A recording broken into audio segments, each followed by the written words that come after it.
Deep in the mountains of southwestern New Mexico, where the Gila River carves through canyons older than human memory, there exists a network of caves that defies conventional archaeological understanding. The cliff dwellings you can visit are merely the surface, the visible fragments of something far more extensive. But beneath the tourist paths and interpretive signs, local guides speak in hushed tones about passages that descend into darkness, chambers that echo with sounds that have no source, and symbols carved into stone in languages no scholar can identify. What lies in the unmapped depths beneath the Gila wilderness, and why do those who venture too deep into certain caves emerge changed, speaking of experiences they cannot adequately explain? The Gila Cliff Dwellings National Monument attracts thousands of visitors each year.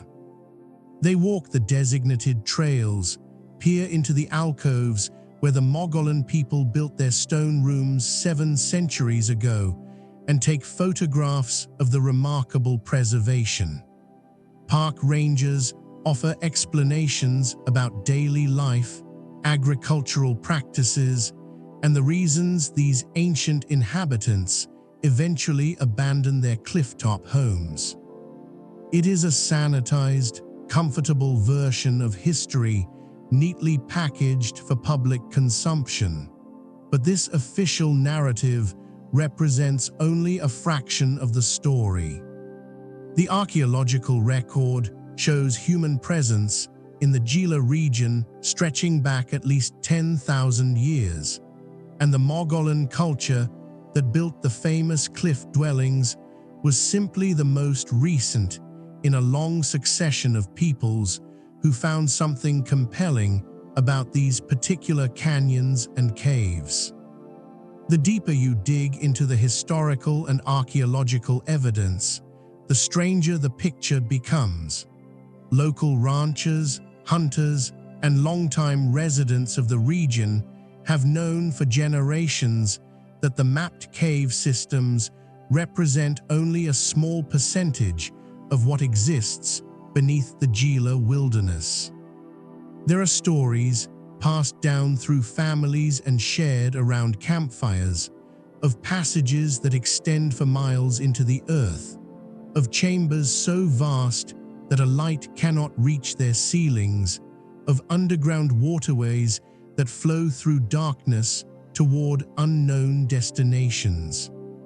Most significantly, there are accounts of discoveries made in these deeper chambers, discoveries that were never reported to authorities, never entered into the official record, and which suggest a far more complex and ancient human presence than mainstream archaeology acknowledges. This is not a story about mysterious disappearances or supernatural phenomena, though elements of both appear in the historical record. This is a story about what happens when official history confronts evidence that does not fit established narratives, when the physical landscape holds secrets that challenge our understanding of who lived in North America and what they were capable of achieving. This is a story about the Gila wilderness and the whispering depths that lie beneath it, waiting to reveal truths we may not be prepared to accept. If you are drawn to histories that exist beyond official accounts, to archaeological mysteries that challenge conventional understanding, subscribe to this channel and leave a like on this video. It helps us continue exploring the hidden corners of our past. Tonight, we descend into the Gila cave systems, following the traces left by ancient peoples whose full story has never been told. We examine the archaeological evidence that exists in official reports and the evidence that exists only in private collections and whispered accounts.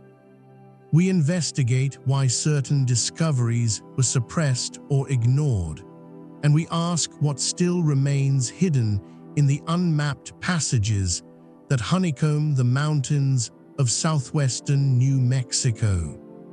We explore the possibility that beneath the Gila wilderness lies one of North America's most significant and least understood archaeological complexes, a network of ancient habitations and ceremonial spaces that could rewrite our understanding of pre-Columbian civilization in the Southwest.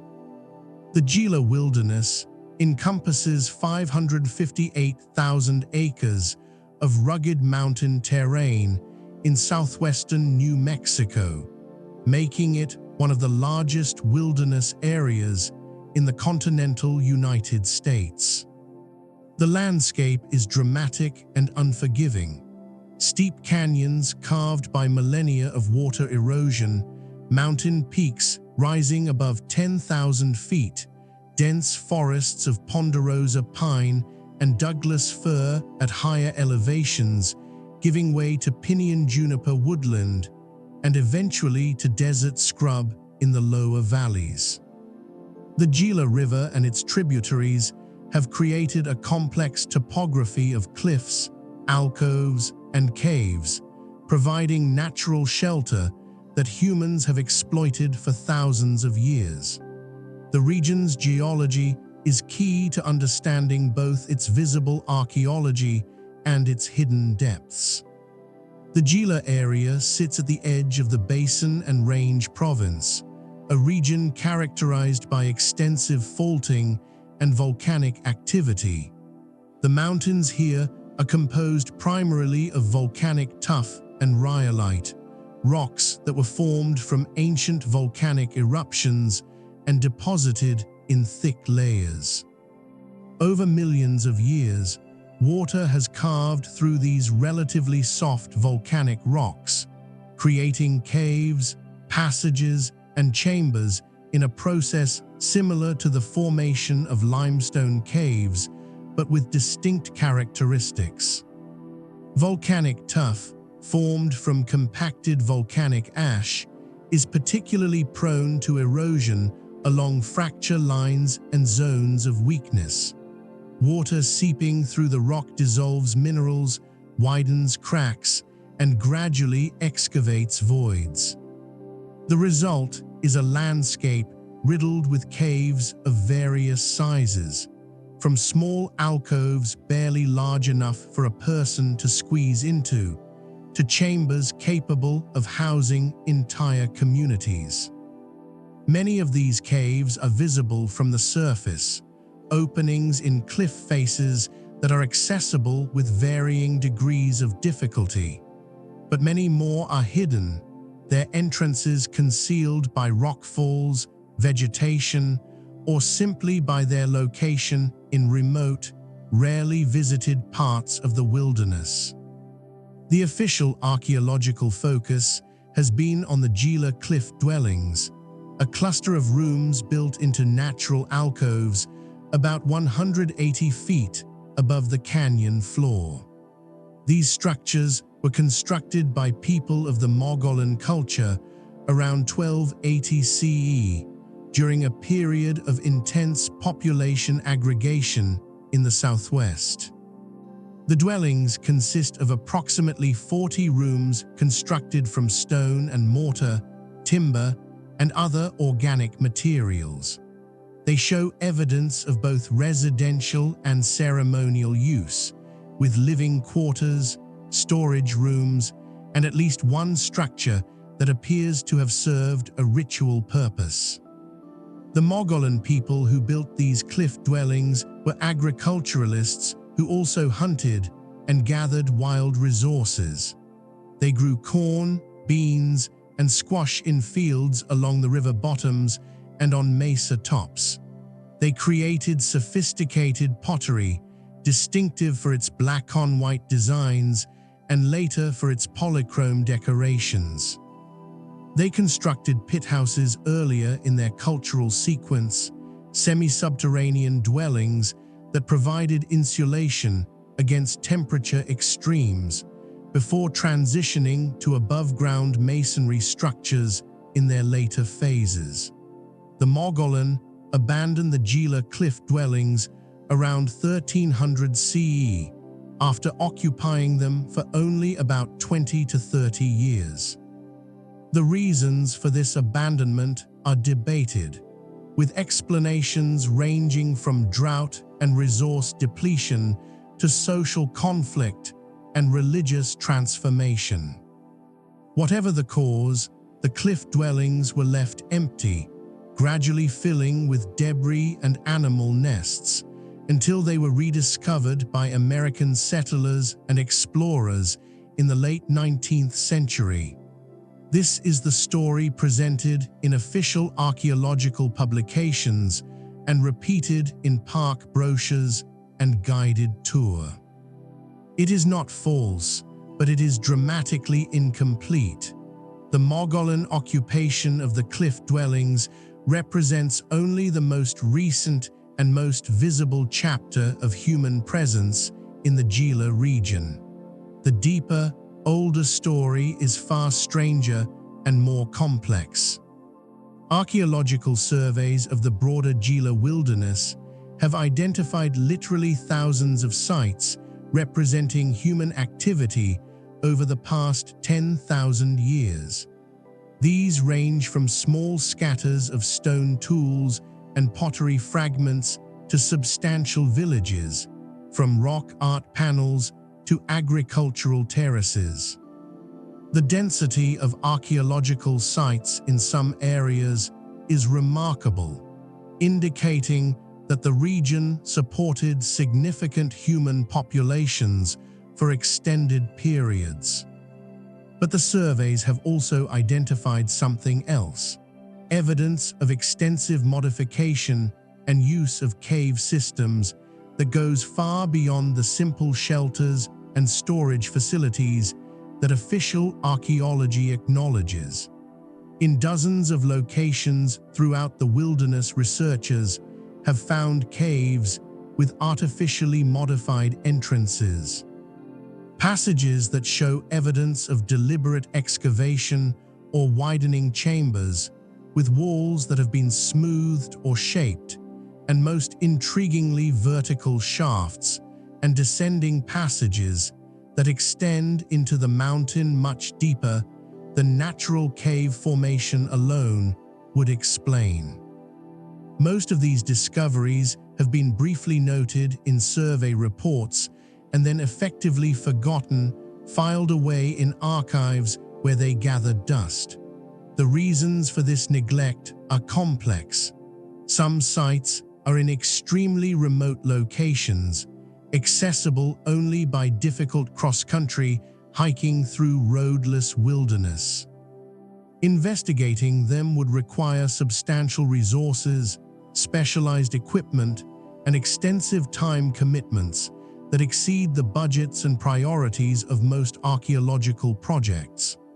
Other sites present safety concerns: unstable passages, bad air, flooding hazards, and other dangers that make exploration risky and create liability issues for institutions and agencies. But there is also a more subtle factor at work. These sites do not fit comfortably into established narratives about Southwestern prehistory. Mainstream Southwestern archaeology has developed detailed cultural sequences and explanatory frameworks that work well for understanding surface sites, pueblos, pit houses, and the kinds of agricultural villages that dominate the archaeological record.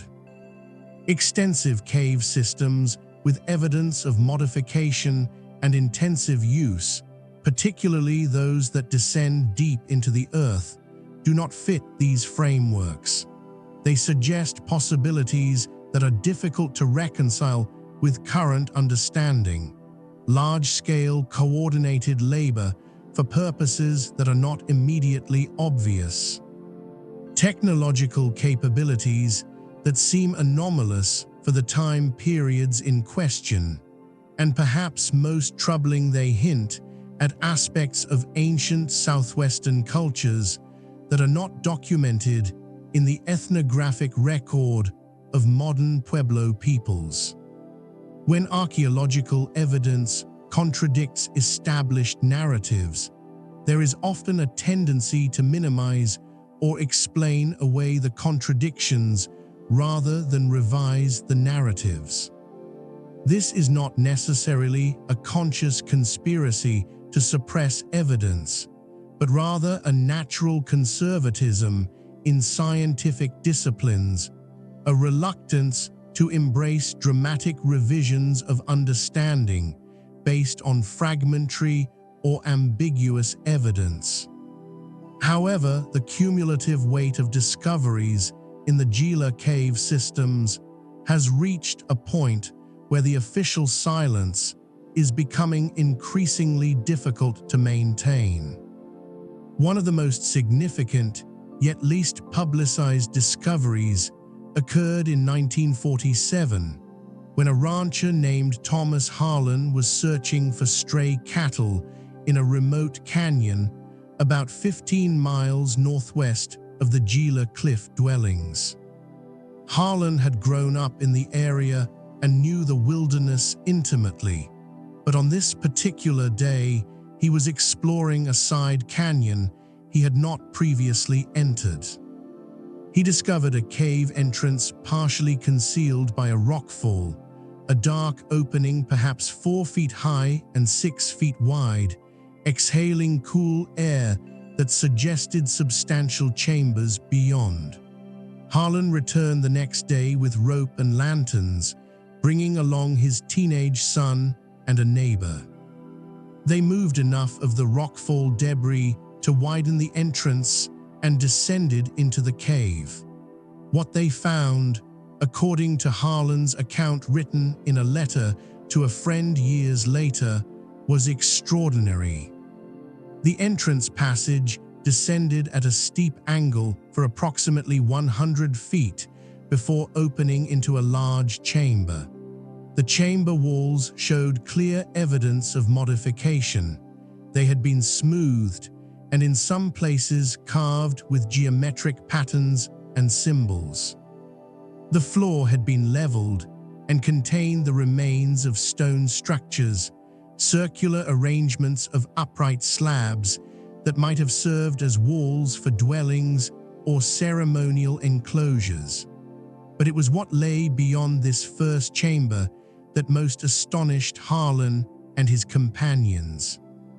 A passage at the rear of the chamber, partially blocked by debris but still navigable, led deeper into the mountain. They followed it for what Harlan estimated to be at least a quarter mile, descending gradually through a series of chambers and connecting passages. Some of these chambers contained artifacts, pottery vessels, stone tools, and in one location, what Harlan described as bundles wrapped in some kind of textile or hide, though he did not disturb them to see what they contained. The passage eventually reached a point where it split into multiple branches, and without proper equipment or knowledge of cave navigation, Harlan and his companions decided to turn back. But before they did, they observed something that Harlan found deeply unsettling.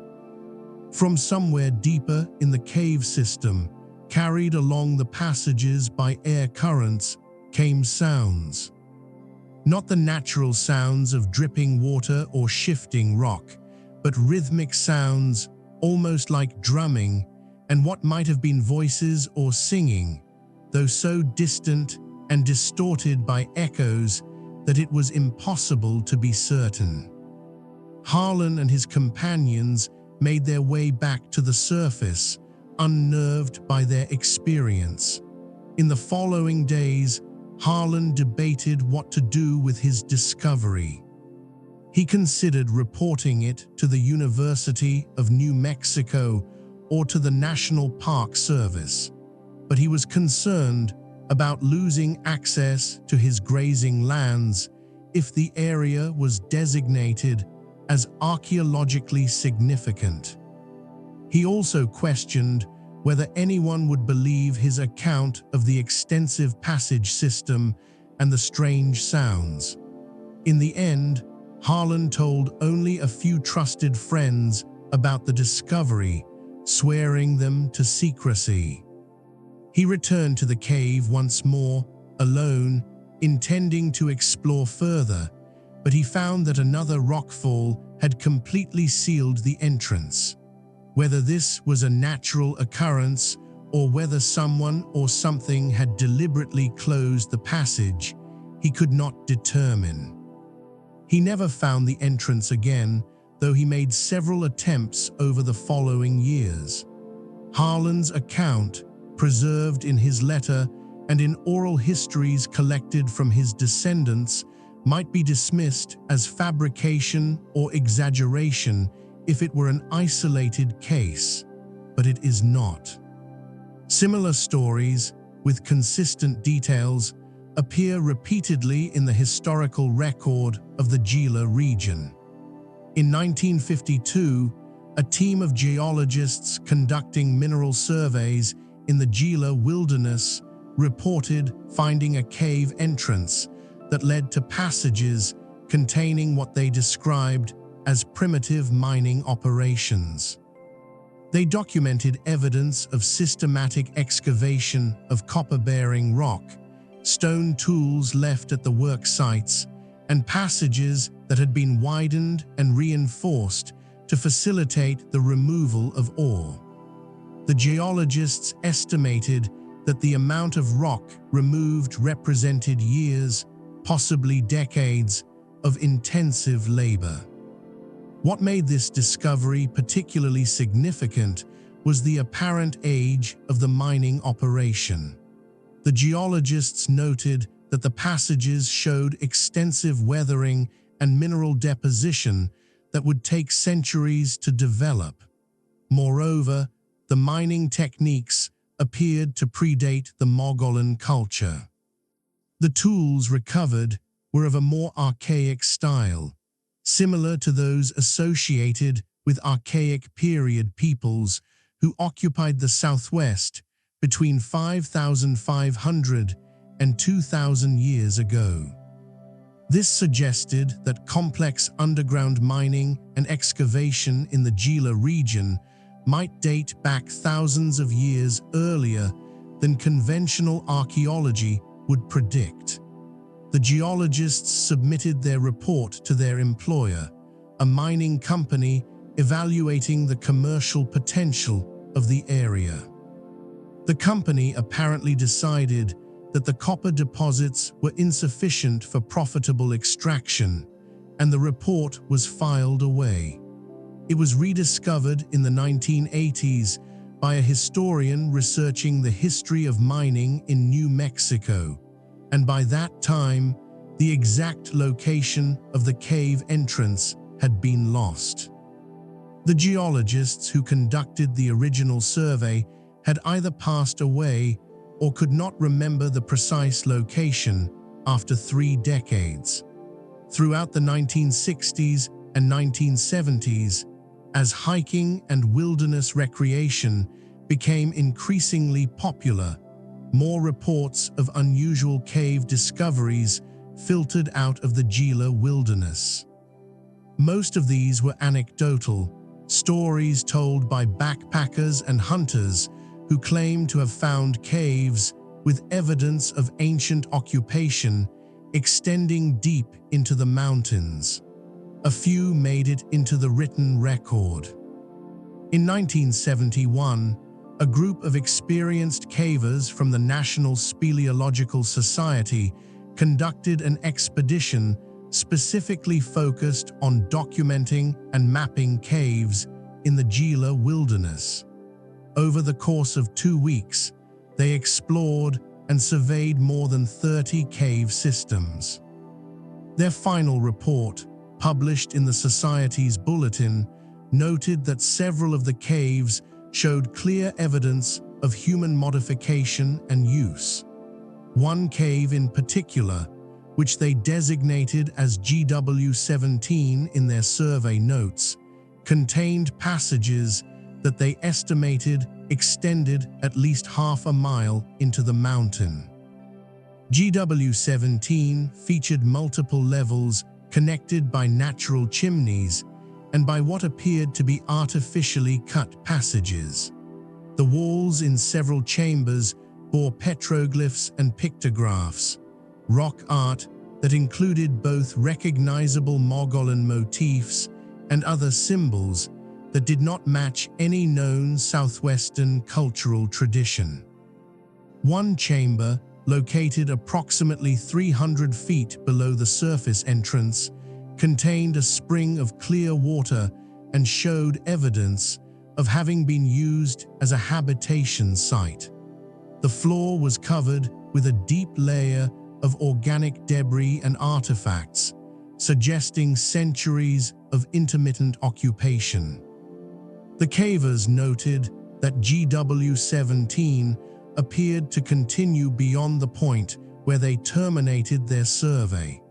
Several passages descended deeper into the mountain, and the airflow patterns suggested that these passages connected to additional chambers and possibly to other surface openings. However, safety concerns and time limitations prevented them from fully exploring these deeper reaches. The National Speleological Society report should have generated significant archaeological interest and follow-up investigation. It provided precise location data, detailed descriptions, and even photographs of some of the artifacts and rock art. Yet it was largely ignored by the academic archaeological community. The few archaeologists who did review it suggested that the site should be investigated further, but no formal project was ever organized. GW17 remained unexplored by professional archaeologists, and over time, even the cavers who had documented it lost track of its exact location due to changes in wilderness access and landmarks. This pattern of discovery, documentation, and neglect has repeated itself numerous times in the Gila region. Significant finds are made, reported through various channels, and then effectively forgotten. The reasons are complex and vary from case to case, but they include lack of funding, bureaucratic indifference, academic conservatism, and sometimes deliberate suppression. The deliberate suppression is perhaps the most controversial aspect of the Gila cave system's story. There are allegations, difficult to prove but supported by circumstantial evidence, that certain discoveries have been actively concealed because they are too problematic, too challenging to existing historical narratives, or too politically sensitive given issues of Native American cultural patrimony and land rights. One such allegation involves a discovery made in 1983 by a Forest Service employee conducting a routine wilderness patrol. According to accounts from colleagues who knew him, this employee, whose name has been withheld at his family's request, radioed in that he had found a cave entrance that led to chambers containing what he described as a ceremonial complex, including carved pillars, altar-like structures, and walls covered with intricate designs. He requested that archaeologists be sent to document the site.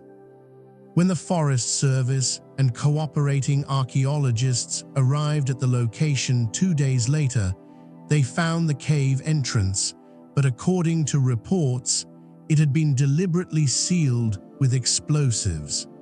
The entrance was completely blocked by tons of rock, and reopening it would have required major excavation. The Forest Service employee who had made the initial discovery was transferred to a different district shortly thereafter and was reportedly told not to discuss the incident. The site was never excavated, and the official explanation was that the cave entrance had collapsed naturally, though the presence of explosive residue contradicted this account. Who sealed the cave and why remains unknown. Speculation ranges from the work of looters covering their tracks to actions by Native American groups seeking to protect sacred sites, to deliberate government suppression of a discovery deemed too sensitive or too expensive to properly investigate. Without access to the sealed chambers, the truth cannot be determined. What is clear from these accumulated accounts is that the Gila wilderness contains an extensive network of caves and passages, many of which show evidence of ancient human use and modification, and that only a small fraction of this network has been properly documented and studied. The official archaeological record focused on surface sites and the well-known cliff dwellings represents merely the visible tip of a much larger and more complex reality. The deeper caves, the extensive passage systems, the evidence of mining and excavation, the chambers with their enigmatic rock art and artifacts. All of this exists in a kind of archaeological twilight zone known to exist, but not officially acknowledged, documented in fragmentary reports and private accounts, but not integrated into mainstream understanding of southwestern prehistory.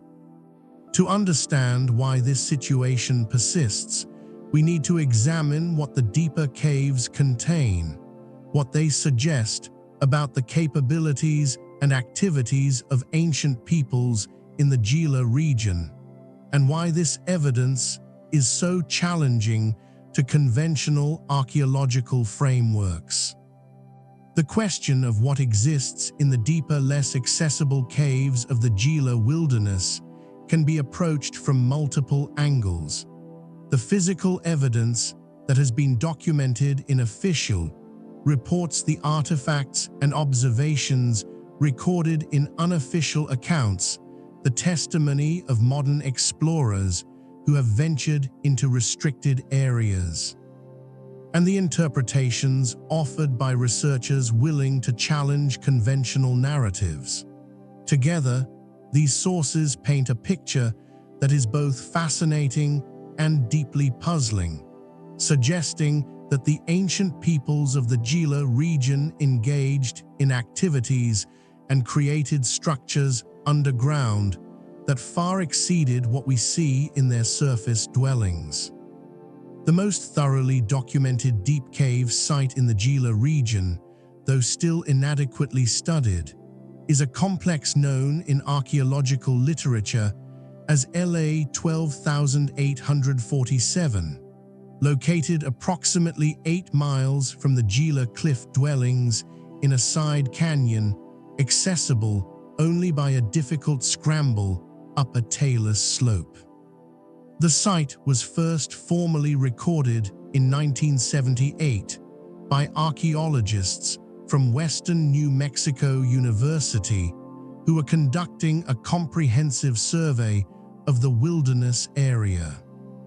LA 12,847 consists of a natural cave entrance about 12 feet wide and 8 feet high, opening into a descending passage that was partially modified by the removal of breakdown rock and the smoothing of the floor. The passage descends at approximately a 20-degree angle for 60 feet before opening into the first major chamber, designated Chamber A in the survey notes. This chamber measures roughly 40 feet in diameter, with a ceiling height varying from 8 to 12 feet. Chamber A shows clear evidence of intensive human use. The walls have been worked in places, smoothed and shaped to create more regular surfaces. Along the western wall, a series of shallow niches have been carved into the rock, each approximately 2 feet square and 1 foot deep. When the chamber was first surveyed, several of these niches still contained artifacts, pottery vessels, stone tools, and bundles of organic material that later analysis identified as corn cobs and bean pods, ancient food storage that had been preserved by the cool, dry conditions of the cave. But what makes Chamber particularly significant is the rock art. The walls and ceiling are covered with petroglyphs, designs pecked into the rock surface using stone tools. The imagery includes geometric patterns, spirals, concentric circles, zigzag lines, and anthropomorphic figures.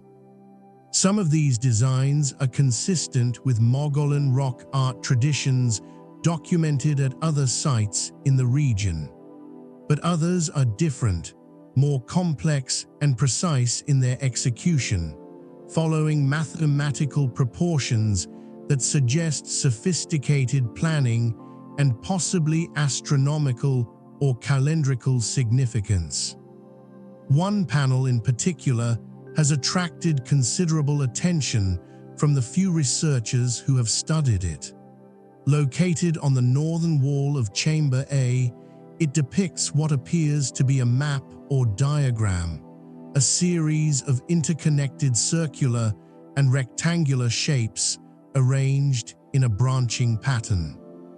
Some researchers have suggested that this might be a representation of the cave system itself, a kind of ancient map showing the chambers and passages extending deeper into the mountain. If this interpretation is correct, it would indicate that the ancient inhabitants had thoroughly explored and documented the cave system and considered it significant enough to create a permanent record in stone. From Chamber A, 3 passages extend deeper into the mountain.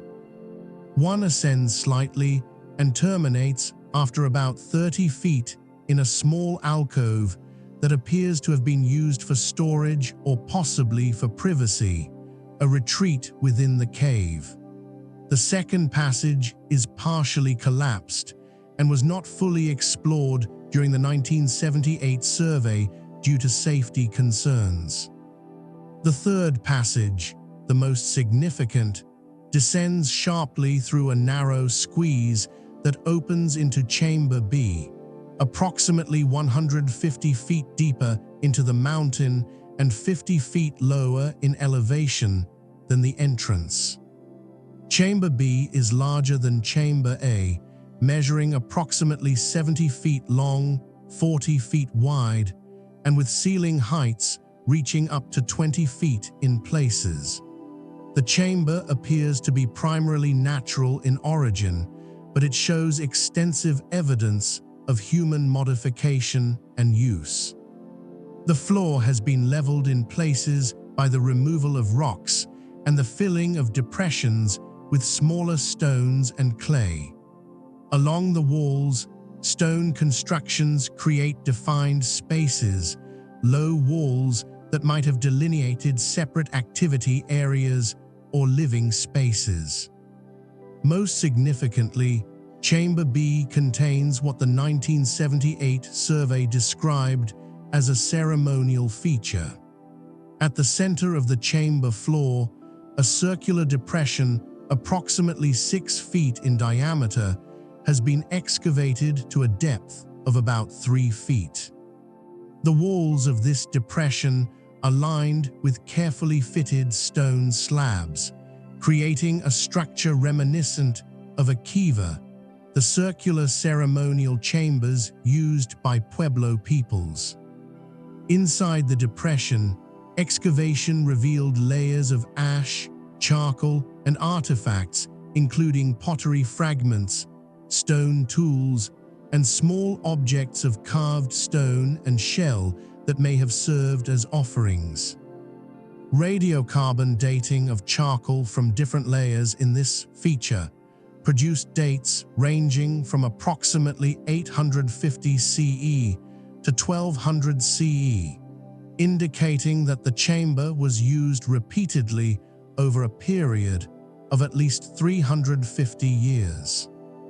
This extended use, combined with the evidence of ceremonial activity, suggests that Chamber B was not simply a shelter or storage area, but a place of ongoing spiritual or ritual significance. From Chamber B, the cave system continues. A low passage at the rear of the chamber, requiring crawling to navigate, extends for approximately 80 feet before opening into chamber. See, this chamber was noted in the 1978 survey, but was not thoroughly explored due to the difficulty of access and the time constraints of the survey project. The surveyors recorded that Chamber C appeared to be smaller than Chamber B and showed evidence of water seepage, with active dripping from the ceiling and a small pool on the floor. They also noted that a passage appeared to continue beyond Chamber C, but they did not explore it. This is where the official documentation of LA 12847 ends. The 1978 survey report notes the existence of deeper passages, but does not describe them. The site was recommended for further study, but as far as public records show, no such study has ever been conducted. The site remains officially documented, but essentially unexplored beyond its first 2 or 3 chambers. However, unofficial exploration of LA 12847 has continued sporadically over the decades since the 1978 survey. Experienced cavers, some working with tacit permission from researchers and others operating in a legal gray area, have pushed beyond Chamber C and documented what lies deeper in the system. Their accounts, shared through caving networks and occasionally appearing in speleological publications, describe a cave system far more extensive than the official archaeological record acknowledges. According to these accounts, the passage beyond Chamber C descends through a series of tight squeezes and vertical drops, requiring technical climbing equipment and significant caving experience to navigate safely. Approximately 200 feet beyond Chamber C, the passage opens into a chamber of remarkable size, estimated to be over 100 feet in length, and with a ceiling that disappears into darkness beyond the reach of lights. This chamber, which cavers have informally named the Cathedral, is described as one of the most spectacular underground spaces in the Southwest. The Cathedral chamber shows evidence of human presence, though not the kind of intensive modifications seen in the upper chambers. The floor is littered with broken pottery, stone tools, and what appear to be the remains of wooden structures, poles or beams that have partially decomposed, but which still show evidence of having been cut and shaped. The walls bear rock art, including large-scale pictographs painted in red and black pigments, depicting figures that some observers have interpreted as shamanic or supernatural beings. Most intriguingly, several observers have reported that the cathedral chamber has unusual acoustic properties. Sounds echo and resonate in strange ways, creating harmonics and prolonging certain frequencies while dampening others. Some have suggested that this acoustic quality might have been part of the chamber's appeal to ancient peoples, that it was chosen as a ceremonial space precisely because of the way sound behaved in it. Drumming, chanting, or other ritual sounds would have been transformed and amplified in ways that could have been interpreted as supernatural or spiritually significant. Beyond the cathedral, the cave system continues. Multiple passages branch off in different directions, descending deeper or extending laterally into the mountain. Some of these have been explored for short distances, while others remain unknown. The full extent of the LA 12,847 system has never been mapped, and it is entirely possible that it connects to other cave systems, creating a network that might extend for miles underground. LA 12,847 is unusual in being relatively well documented, at least in its upper levels. Most of the deep caves in the Gila wilderness are known only through brief mentions in survey notes or through unofficial accounts that lack precise location data. But the pattern is consistent across multiple sites. Natural caves that have been extensively modified and used by ancient peoples, with evidence of habitation, ceremony, and other activities extending far deeper into the mountains than surface archaeology would suggest. One of the most persistent questions about these deep cave sites is what purpose they served. Why did ancient peoples invest enormous effort in accessing, modifying, and using spaces that were difficult to reach and often dangerous? Several explanations have been proposed, none entirely satisfactory on its own, but each capturing part of the truth. The most conventional explanation is that the deep caves served as refuges, places where people could retreat in times of conflict or environmental stress.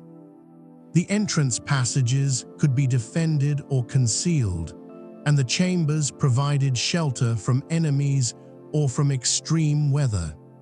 This explanation has merit, but it fails to account for the evidence of long-term, repeated use and the clearly ceremonial nature of many features. Refuges are by definition temporary. The Gila deep caves show signs of sustained significance over centuries. A related explanation focuses on storage. The cool, dry conditions in many of the caves would have been ideal for preserving food supplies, seeds, and other perishable materials. Archaeological evidence clearly shows that storage was one function of at least some chambers. But again, this does not fully explain the elaborate modifications, the rock art, the ceremonial features, or the sheer depth of some of the explorations. A third explanation, favored by some researchers, emphasizes the spiritual and ceremonial significance of caves in southwestern Native American cultures. Caves are consistently associated with emergence narratives, stories of how people came into this world from previous worlds below. They are seen as portals to the underworld, as places where the boundary between the mundane and the sacred becomes thin. From this perspective, the deep caves were not primarily utilitarian spaces, but sacred geography, places where rituals could be performed that connected the human community to supernatural powers and to the cosmic order. This ceremonial explanation is supported by the presence of features like the kiva-like structure in Chamber B of LA 12,847, by the elaborate rock art in many caves, and by the ethnographic accounts from modern Pueblo peoples about the significance of caves and emergence places. However, it still leaves questions unanswered. Why were some caves modified so extensively? What were the specific rituals performed in these spaces? And why were they eventually abandoned? A fourth explanation, more speculative and less accepted in mainstream archaeology, suggests that the deep caves might have served economic functions related to mining. The Gila region has significant mineral resources, including copper, which was highly valued in pre-Columbian times for making tools, ornaments, and trade goods. The evidence of ancient mining, documented by the 1952 Geological Survey mentioned earlier, supports this interpretation. If ancient peoples were indeed conducting mining operations in some of the deeper caves, this would explain the extensive excavation and modification, the long-term use, and the investment of labor. This mining explanation is controversial because it attributes to ancient southwestern peoples a level of technological sophistication and economic organization that mainstream archaeology has been reluctant to acknowledge. Pre-Columbian mining in the Americas is well documented in some regions, particularly in the Great Lakes area where ancient peoples extracted copper, and in the Andes where sophisticated mining operations for copper, gold, and silver date back thousands of years. But in the Southwest, evidence of mining has generally been interpreted as small-scale and opportunistic rather than as organized industry. If the deep caves of the Gila wilderness were indeed sites of systematic mining, as some evidence suggests, this would require revising our understanding of Southwestern economic systems and technological capabilities. It would suggest trade networks more extensive than currently recognized, social organization capable of coordinating labor for large-scale projects, and technical knowledge of geology and extraction techniques that has not been preserved in the ethnographic record. A fifth possibility, the most speculative, but perhaps the most intriguing, is that the deep caves served as repositories of knowledge, as libraries or archives where important cultural information was stored and preserved. This interpretation is based on some of the more unusual findings reported from deep cave sites, including inscribed stones, carefully arranged artifact deposits, and the map-like petroglyphs that might represent attempts to document the cave systems themselves. In several cultures around the world, caves have served as places where sacred texts, historical records, or other important information was preserved. The Dead Sea Scrolls are the most famous example, but there are others. If ancient southwestern peoples used caves similarly to preserve knowledge that was considered too valuable or too sacred to keep in surface dwellings, this would explain why some caves were accessed repeatedly over long periods, why they were modified to create secure storage spaces, and why they were eventually sealed or abandoned when the cultural systems that created them collapsed. This knowledge repository interpretation is difficult to prove or disprove because most of the artifacts that would serve as evidence, items made of organic materials like wood, cloth, or paper, would have decomposed over centuries even in the favorable preservation conditions of caves. but tantalizing hints appear in some accounts. The bundles found by Thomas Harlan in 1947, which he described but did not disturb, might have contained exactly such materials. The carefully arranged niches in Chamber A of LA 12,847, which when found still contained artifacts, suggest deliberate curation of materials.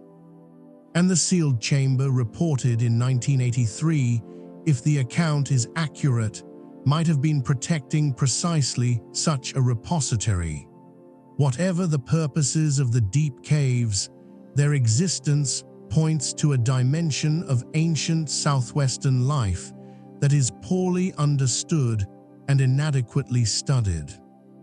The conventional picture of southwestern prehistory focuses on surface architecture, agricultural villages, pottery traditions, and trade networks.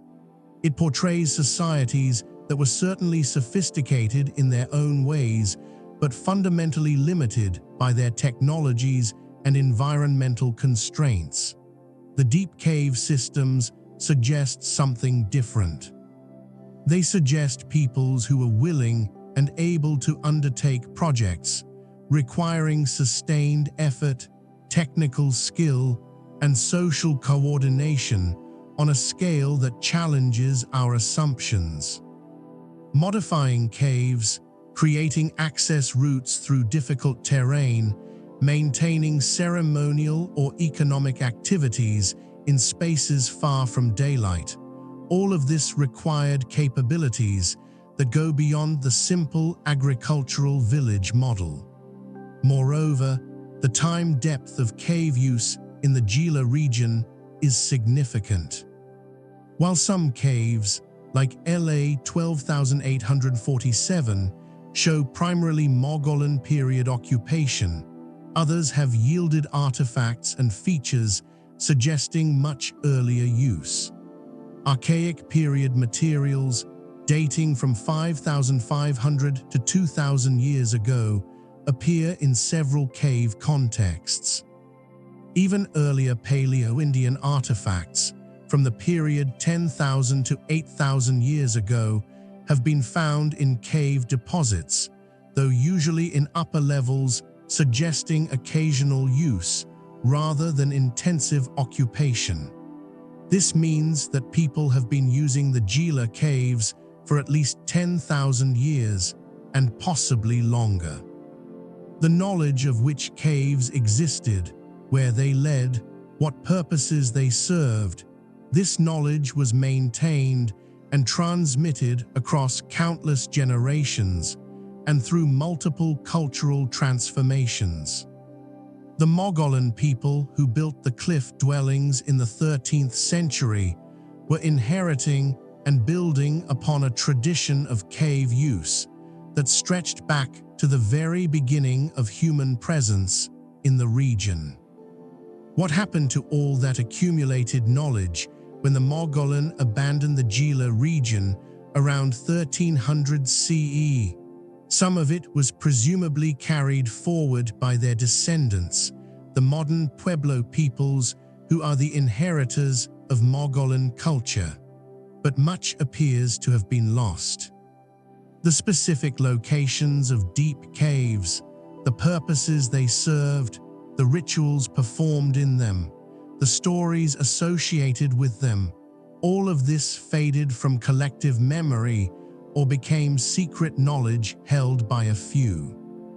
When Spanish explorers and colonizers arrived in the Southwest in the 16th century, they encountered Pueblo peoples living in villages along the Rio Grande and its tributaries, practicing agriculture and maintaining complex ceremonial traditions. But if the Spanish asked about caves, about underground chambers and passages in the mountains to the west, the responses they received, if any, are not recorded in the historical documents.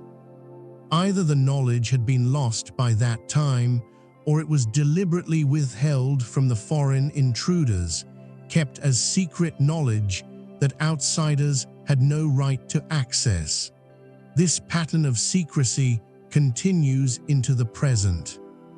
Many modern Pueblo people maintain that certain knowledge about sacred sites, ceremonial practices, and historical events is not to be shared with outsiders, particularly with Anglo-American researchers who represent a colonial system that has consistently disrespected and exploited native cultures. From this perspective, if deep caves in the Gila wilderness do indeed hold sacred or culturally significant materials, their concealment from archaeologists and the general public is not only understandable but appropriate. This creates a profound dilemma for archaeological research. How can we ethically investigate sites that may be culturally sensitive when the descendant communities who have the right to determine access are either unknown or unwilling to cooperate with outside researchers? How do we balance the scientific value of studying these sites against the moral imperative to respect indigenous cultural sovereignty? There are no easy answers to these questions.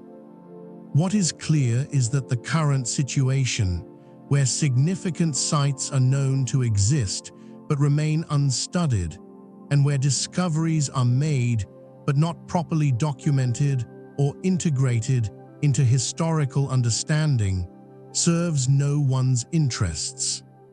The archaeological record remains incomplete, important knowledge is lost, and the sites themselves are vulnerable to looting, vandalism, and natural degradation. Some researchers have advocated for a different approach, one based on genuine collaboration between archaeologists and Native American communities. This would involve Native peoples not as subjects of research, but as partners in determining what should be studied, how it should be studied, and what should be done with the findings. Such collaborative approaches have been successful in other contexts and have produced research that is both scientifically rigorous and culturally respectful. In the Gila region, some limited collaboration has occurred.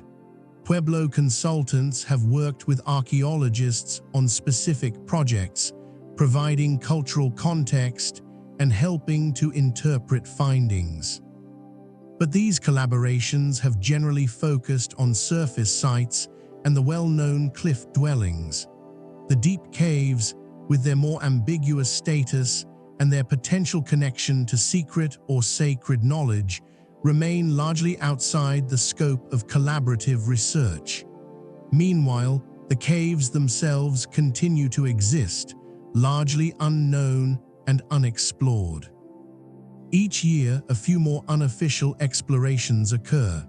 Experienced cavers push into new passages, document what they find, and sometimes share their discoveries through informal networks. Hikers and hunters stumble upon cave entrances and peek inside, occasionally finding artifacts that they take as souvenirs, unknowingly destroying archaeological context.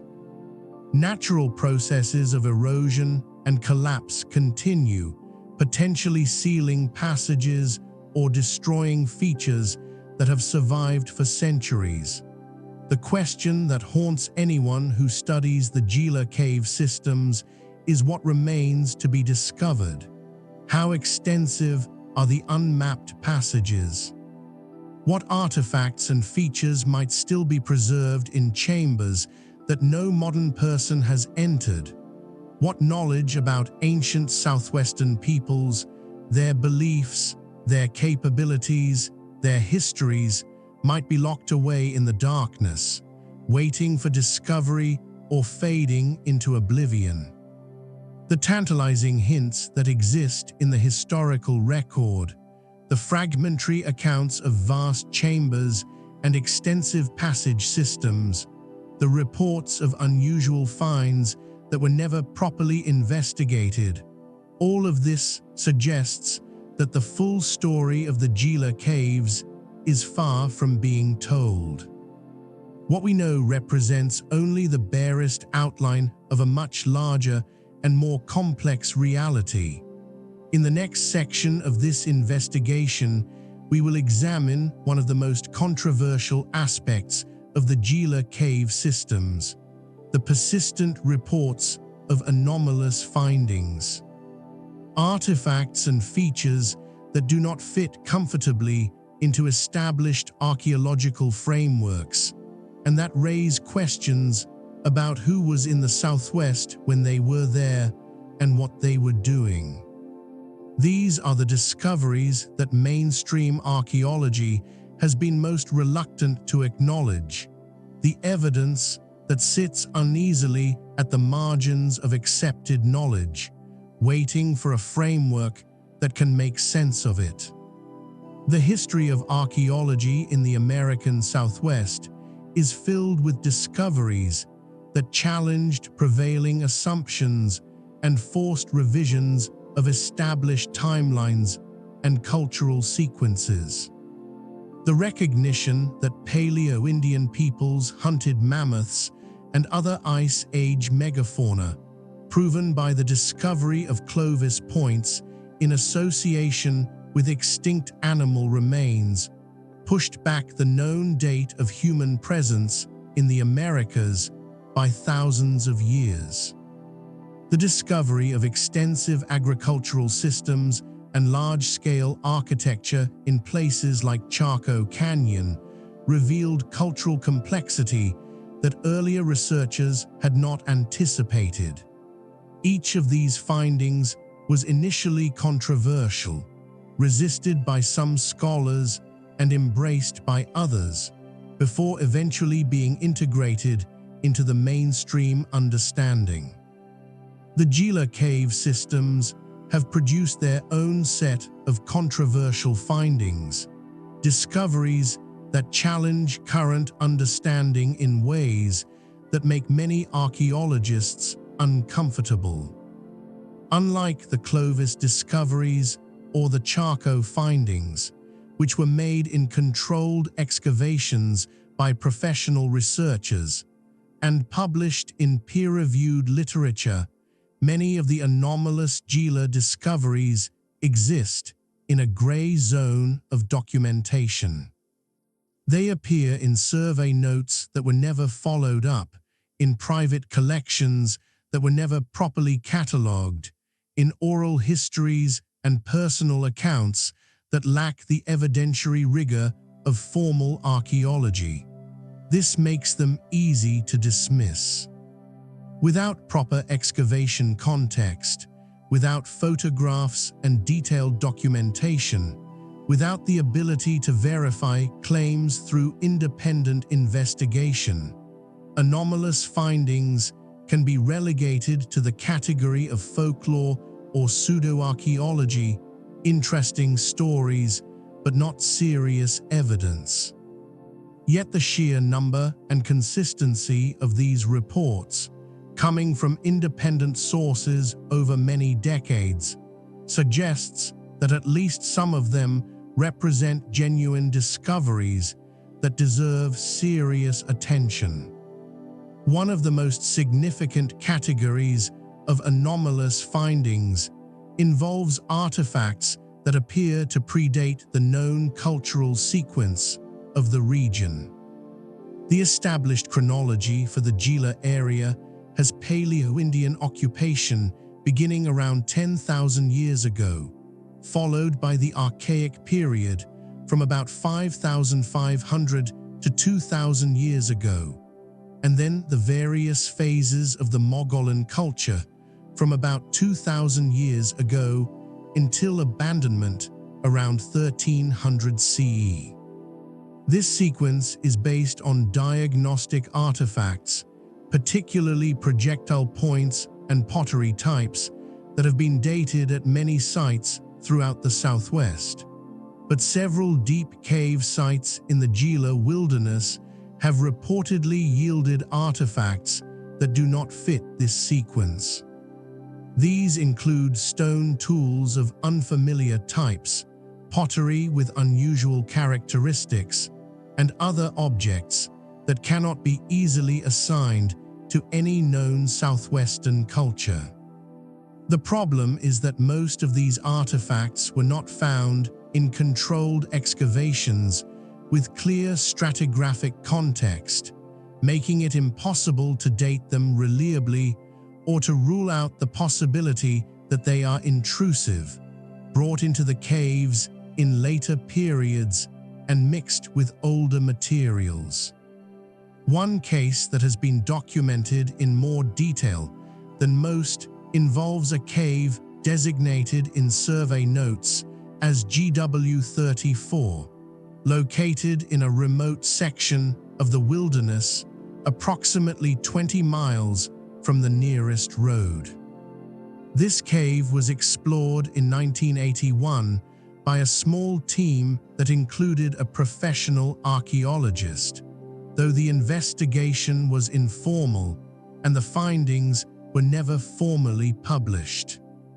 According to notes from this exploration, preserved in the archaeologist's personal files and later shared with colleagues, the cave contained a deep deposit of cultural materials extending more than 6 feet below the current floor level.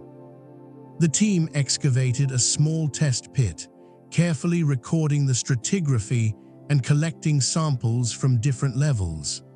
The upper levels of the deposit contained typical Mogollon period materials, pottery fragments with characteristic black-on-white designs, chipped stone tools of recognizable types, and organic remains including corn cobs and animal bones. But the lower levels, below about 3 feet depth, contained different materials. The pottery fragments were plain, without decoration, and appeared to be from very thick-walled vessels made with a different clay paste than typical Mogollon pottery. The stone tools included large, roughly flaked implements, unlike the finer work characteristic of later periods. Radiocarbon dates from charcoal collected at different levels suggested that the lower levels of the deposit were substantially older than the Mogollon materials above them. One sample from near the bottom of the test pit returned a date of approximately 3,800 years ago, placing it in the Middle Archaic period. This in itself was not anomalous. Archaic period occupation of caves is well documented throughout the Southwest. But what caught the attention of the investigating archaeologist was the presence of what appeared to be metallurgical residues in the lower levels. Small fragments of a greenish, corroded metal were found in association with the Archaic period materials. Analysis later identified the metal as copper.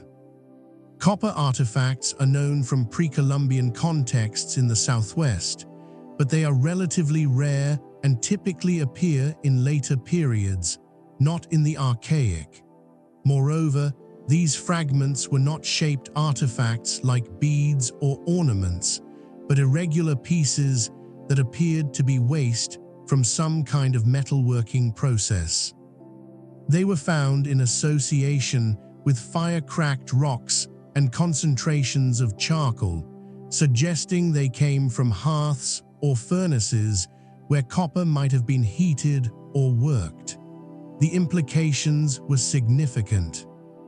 If Archaic period peoples in the Gila region were working copper 3,800 years ago, this would represent a much earlier development of metallurgy in the Southwest than currently recognized.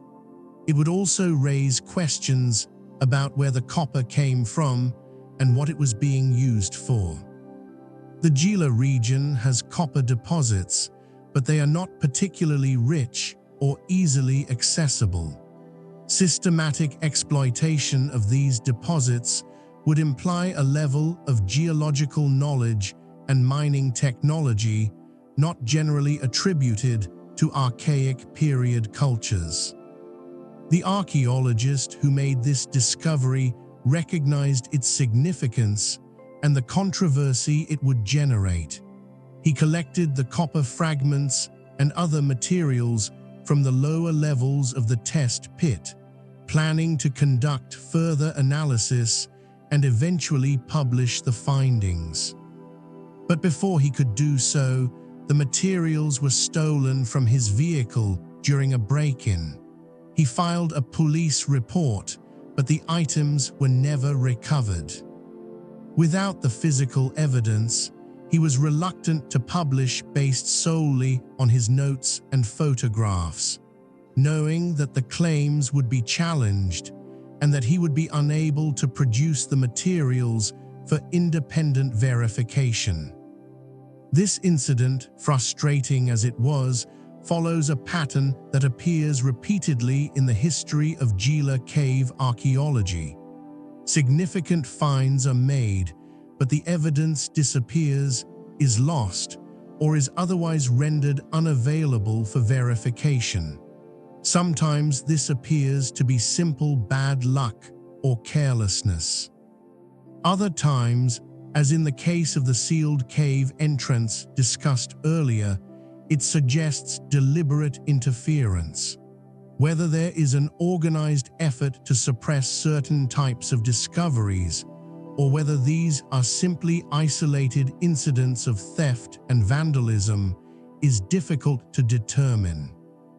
Another category of anomalous findings involves rock art and inscriptions that do not match known southwestern styles or that incorporate elements suggesting influence from other regions or time periods.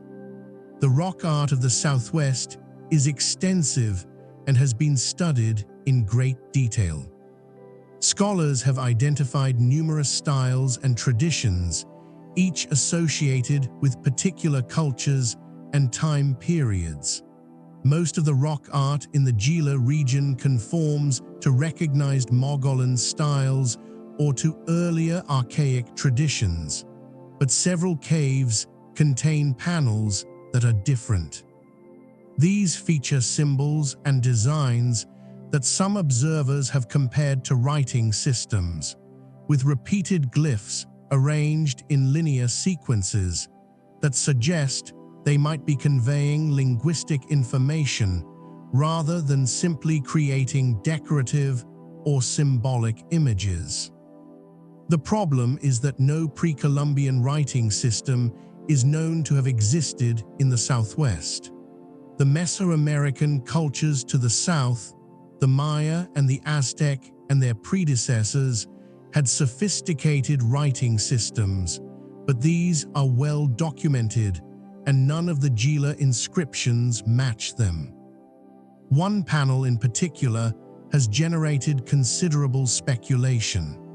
Located in a cave known informally as the Glyph Cave, though its official designation is unknown, this panel covers an area of approximately 15 feet by 8 feet on a smoothed wall surface. It contains hundreds of individual glyphs arranged in horizontal rows.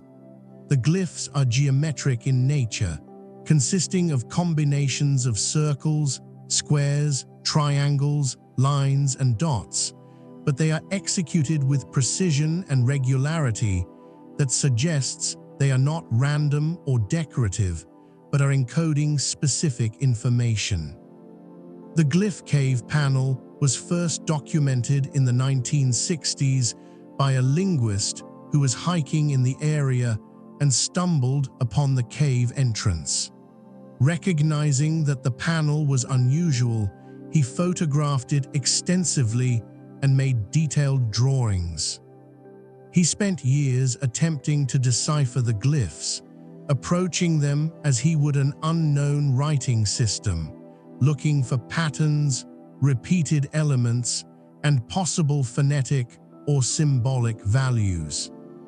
He never succeeded in producing a convincing decipherment, but he remained convinced until his death that the panel represented some form of written language. His work was never formally published, though he presented it at several conferences where it was met with skepticism. Most archaeologists who reviewed his photographs and drawings argued that the glyphs were simply elaborate geometric rock art, similar to panels found elsewhere in the Southwest, and that the appearance of writing was illusory, a case of humans seeing patterns and imposing structure where none existed. The linguist countered that the regularity and organization of the glyphs went beyond anything seen in typical Southwestern rock art, and that dismissing them without serious analysis was intellectually lazy. The debate was never resolved, and after the linguist's death, his research materials were donated to a university archive where they remain largely forgotten. The glyph cave itself has become difficult to locate. The linguist's location notes were imprecise, and despite several attempts by researchers to relocate the site based on his descriptions and photographs, it has not been definitively rediscovered. It is possible that the entrance has been concealed by rockfall or vegetation, or simply that the landscape has changed enough in the intervening decades to make the location unrecognizable from the original descriptions. The question of whether the glyph cave panel represents writing, and if so, what language or culture it represents, remains open. But even if the writing interpretation is incorrect, the panel is significant as an example of rock art that pushes the boundaries of known Southwestern traditions and suggests cultural complexity or external influences that are not well understood. A third category of anomalous findings involves architectural features that seem more sophisticated or elaborate than what is typically attributed to Southwestern cultures of the relevant time periods. These include carefully engineered ventilation systems in deep caves, water management features like cisterns and channels carved into rock, and structural elements like pillars or support systems that suggest knowledge of engineering principles. One example, documented in a 1975 archaeological survey, involves a cave with a vertical shaft that extends approximately 80 feet from a deep chamber up to a small surface opening. The shaft is not entirely natural. Portions of it show evidence of having been widened or straightened, and there are carved footholds at regular intervals that create a kind of ladder, allowing access between the chamber and the surface. The engineering required to create this shaft would have been considerable, requiring the ability to work from both above and below, to precisely calculate angles and positions, and to remove rock in a controlled way without causing collapse. The survey team that documented this feature noted that it appeared to serve both as an access route and as a ventilation system. Air flows through the shaft, drawn by temperature and pressure differentials between the deep chamber and the surface, creating a natural chimney effect that would have kept the air in the chamber fresh and would have removed smoke from fires. The placement and design of the shaft suggest that whoever created it understood these principles and deliberately engineered the feature to serve multiple purposes. This level of sophistication challenges assumptions about the technological capabilities of pre-Columbian southwestern peoples. Conventional archaeology tends to portray them as clever and adaptive within the constraints of their available technologies, but not as engineers in the formal sense. Yet features like the ventilation shaft suggest otherwise. They suggest people who understood principles of physics and engineering, who could plan complex projects and execute them precisely, and who were willing to invest substantial labor in creating infrastructure that would serve their communities over long periods. Another architectural anomaly appears in several caves in the form of what some observers have called kivas or ceremonial chambers, but which differ in significant ways from the kivas documented at surface sites. These subterranean chambers are circular or oval in plan, with carefully smoothed walls and floors, but they include features not typically seen in surface kivas. Some have acoustic enhancements, shaped walls and ceilings that focus and amplify sound in specific ways. Others have unusual alignments, positioned so that at certain times of year, light entering from surface openings or from passages creates specific illumination patterns on the walls or floor. One such chamber, described in accounts from the 1990s, has a domed ceiling with a central opening that allows light to enter. At the summer solstice, sunlight passing through this opening creates a spot of light that moves across the floor as the sun passes overhead, eventually illuminating a specific petroglyph panel on the western wall. The precision required to create this effect, to position and shape the chamber so that the solstice alignment works correctly, suggests sophisticated astronomical knowledge and careful planning. These architectural features, like the anomalous artifacts and the unusual rock art, raise more questions than they answer. They suggest capabilities and knowledge that do not fit comfortably into the established narrative of southwestern prehistory. But without more thorough documentation and analysis, without controlled excavations and systematic study, they remain provocative hints rather than definitive evidence of anything. The fundamental problem is one of access and priority. The Gila wilderness is vast and remote.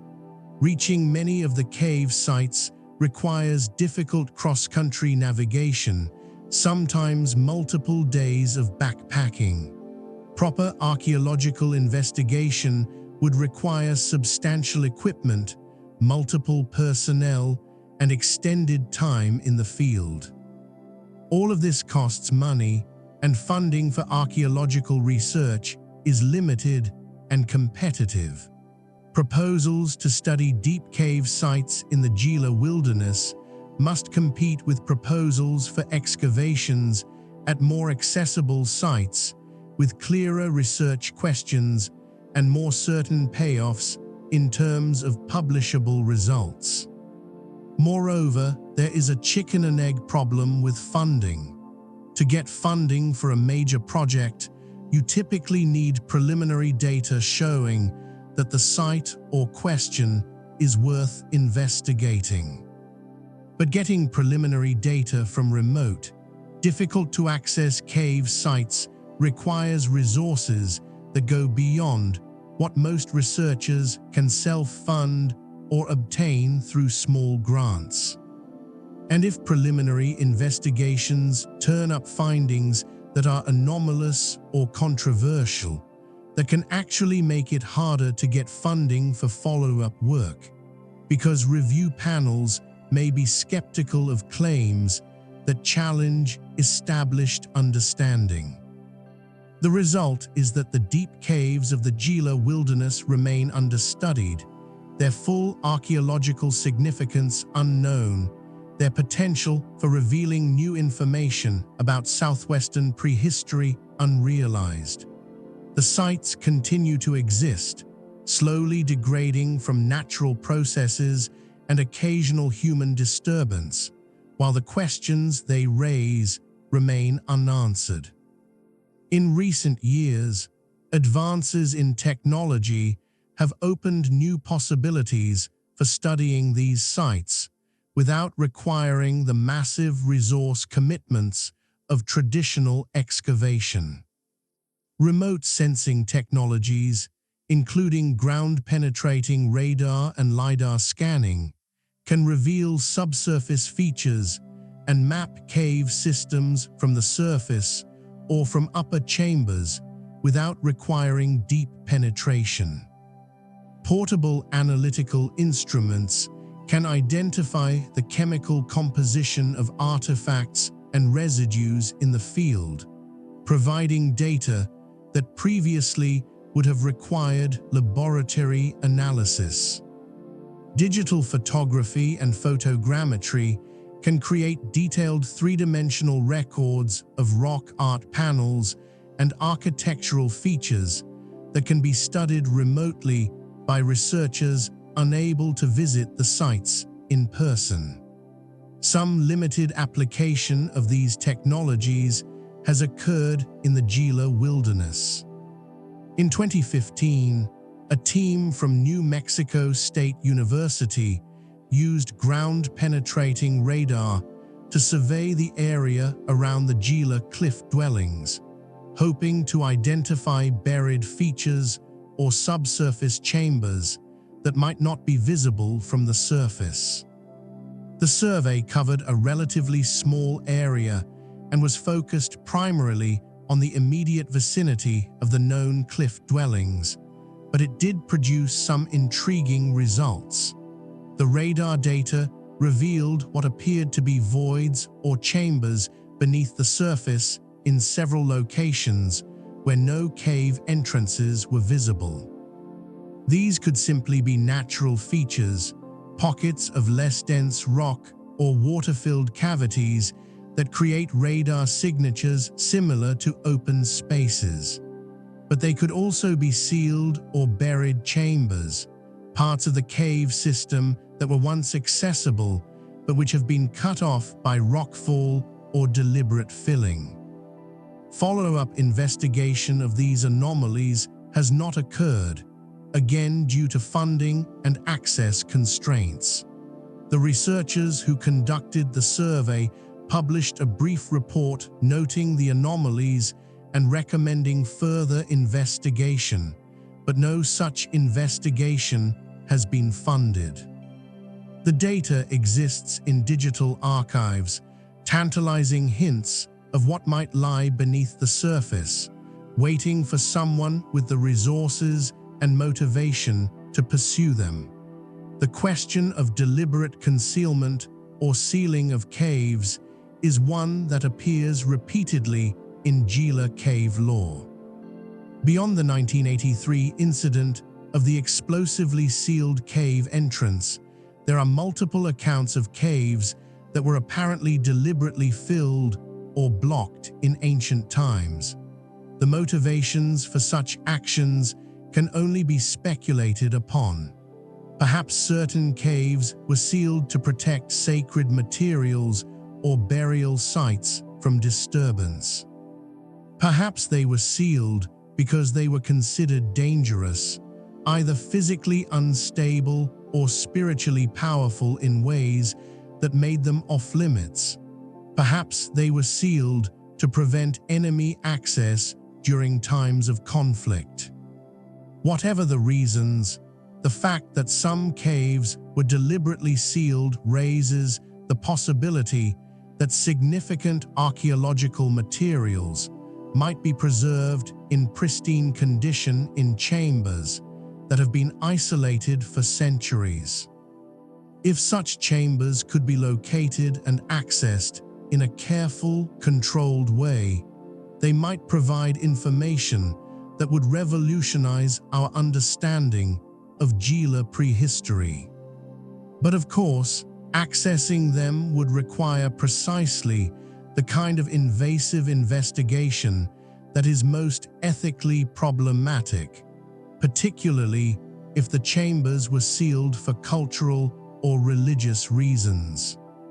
This brings us back to the fundamental tension that runs through the entire story of the Gila Caves, the conflict between the desire for knowledge and the imperative to respect cultural sensitivities and legal protections. Archaeologists want to investigate, to document, to analyze, to publish. That is the nature of the discipline and the way that knowledge advances. But many of the most potentially significant sites are also potentially the most sensitive, the most likely to be considered sacred or culturally restricted by descendant communities. Federal laws, particularly the Archaeological Resources Protection Act and the Native American Grave Protection and Repatriation Act, provide legal frameworks for protecting archaeological sites and for Native American involvement in decisions about research and artifact disposition. But these laws are not always easy to apply in practice, particularly in cases where cultural affiliation is ambiguous or where no modern tribe claims a direct connection to the ancient peoples who created the sites. In the case of the Gila region, multiple modern Pueblo tribes consider themselves descendants of the Mogollon culture and assert a cultural affiliation with Gila sites. But the relationship is not always direct or clear. The Mogollon people who built the cliff dwellings left the region 700 years ago and were absorbed into Pueblo communities along the Rio Grande and elsewhere.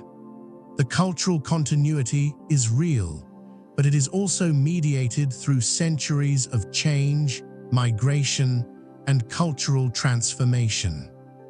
How much authority should modern Pueblos have over sites created by their ancestors but abandoned long ago? How should the interests of scientific research be balanced against the cultural and spiritual concerns of descendant communities? These are not questions with simple answers, and they are not unique to the Gila region. They appear wherever archaeology engages with indigenous heritage, and they require ongoing dialogue, negotiation, and mutual respect. What is clear is that the old model of archaeology, where researchers simply took what they wanted from sites without regard for native concerns, is no longer acceptable legally, ethically, or practically. But the new model, based on consultation and collaboration, is still being developed and is not always easy to implement. Some tribes are willing to work with archaeologists under certain conditions. Others prefer to keep outside researchers away from sites they consider sacred. Some tribes have their own cultural preservation programs and conduct their own research. Others lack the resources for such programs and must rely on partnerships with universities or government agencies. In the Gila region, some collaborative work has occurred, but it has focused primarily on the well-known, accessible sites. The deep caves, with their more ambiguous status and their potential connection to restricted knowledge or practices, have remained largely outside the scope of formal collaboration. This means that they continue to exist in a kind of limbo, neither properly studied nor properly protected, vulnerable to both natural degradation and to illegal artifact collecting. The final category of anomalous findings that deserves mention involves experiential reports rather than physical artifacts. These are accounts from people who have spent time in the deep caves and who report unusual experiences, perceptual anomalies, altered states of consciousness, powerful emotional or spiritual responses. Such reports are by their nature subjective and difficult to verify, but they appear with enough frequency in Gila Cave accounts to warrant consideration. Some of these experiences might be explained by environmental factors.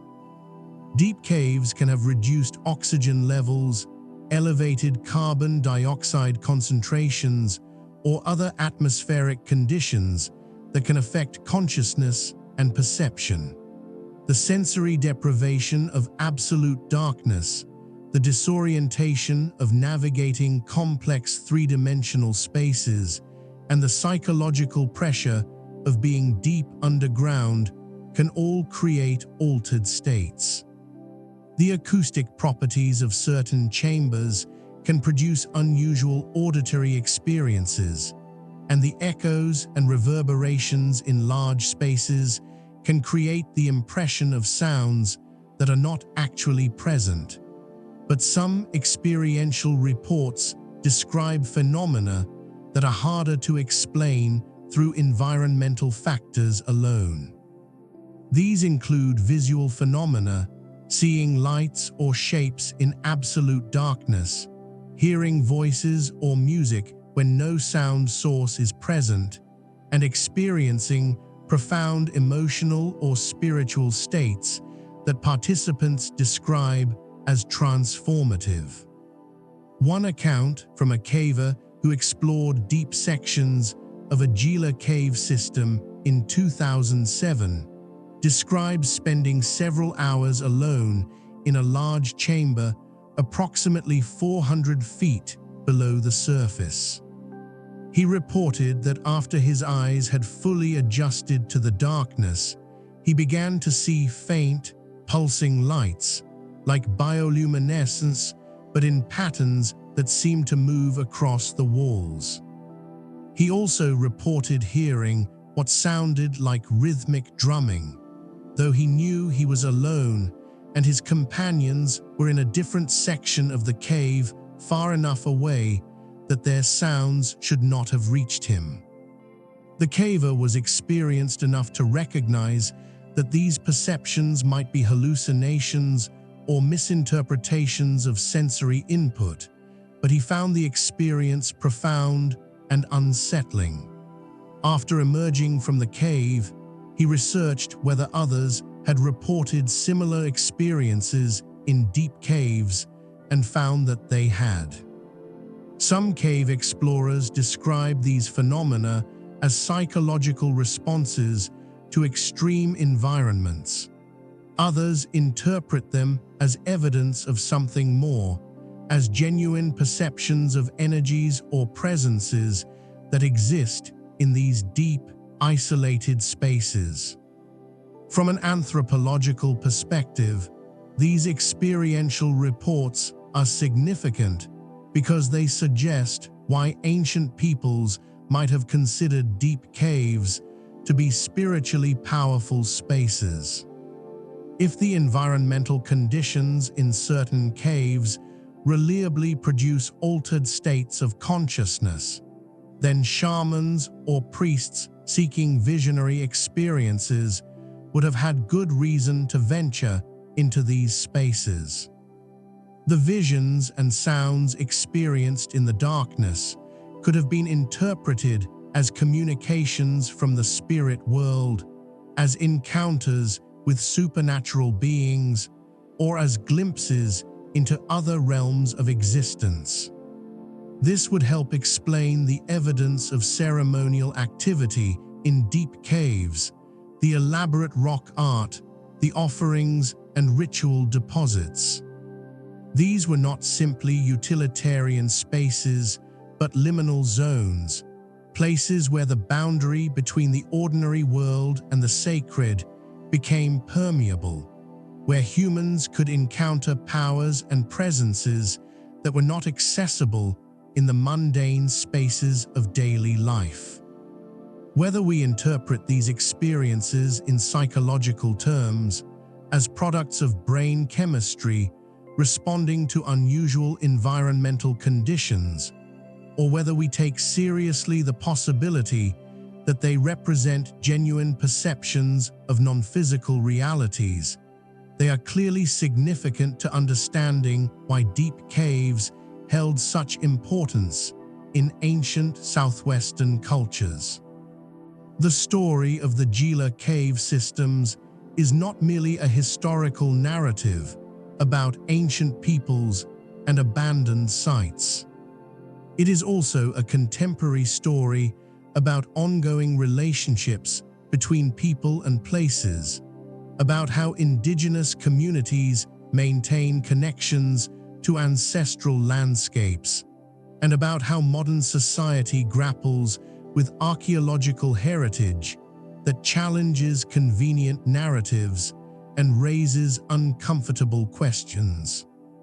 The caves beneath the Gila wilderness are not dead relics of a vanished past, but living sites that continue to hold meaning and power for those who understand their significance.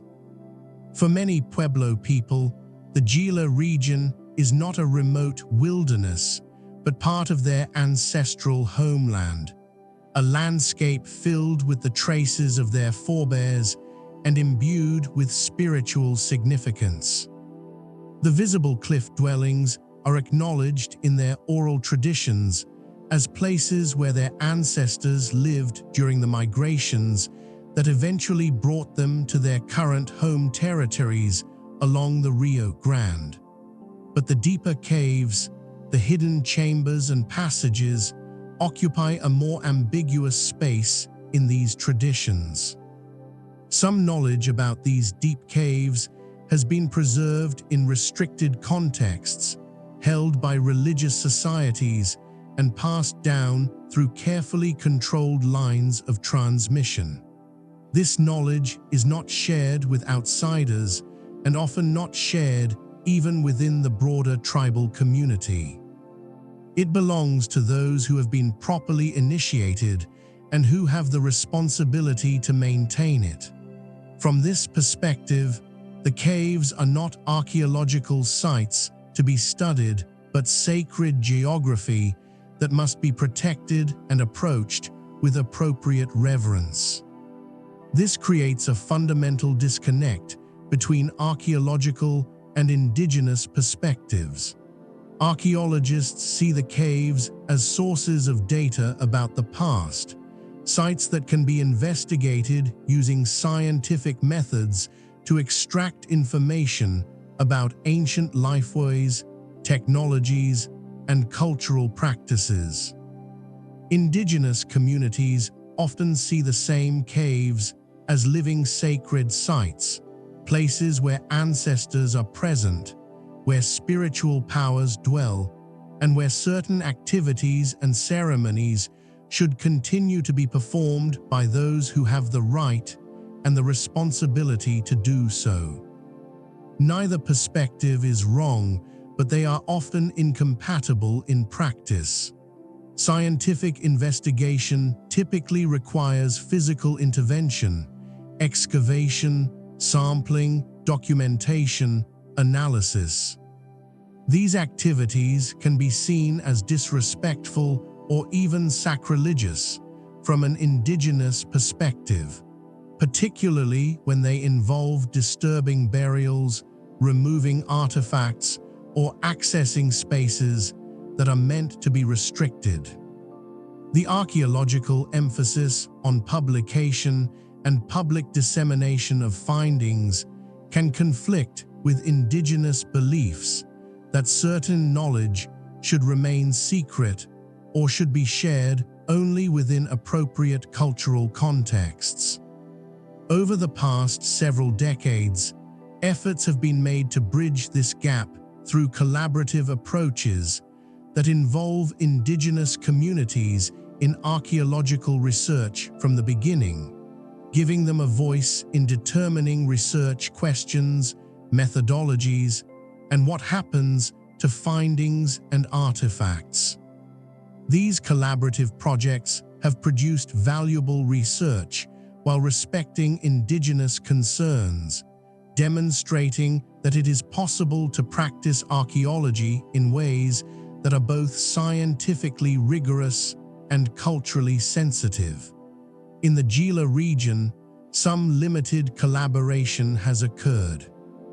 The Zuni Pueblo, which maintains strong oral traditions connecting them to the Mogollon culture, has worked with archaeologists on specific projects, providing cultural context and traditional knowledge that has enriched interpretation of sites.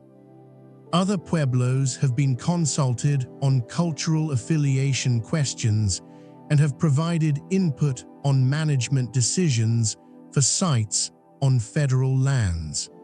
But the deep caves remain largely outside these collaborative frameworks.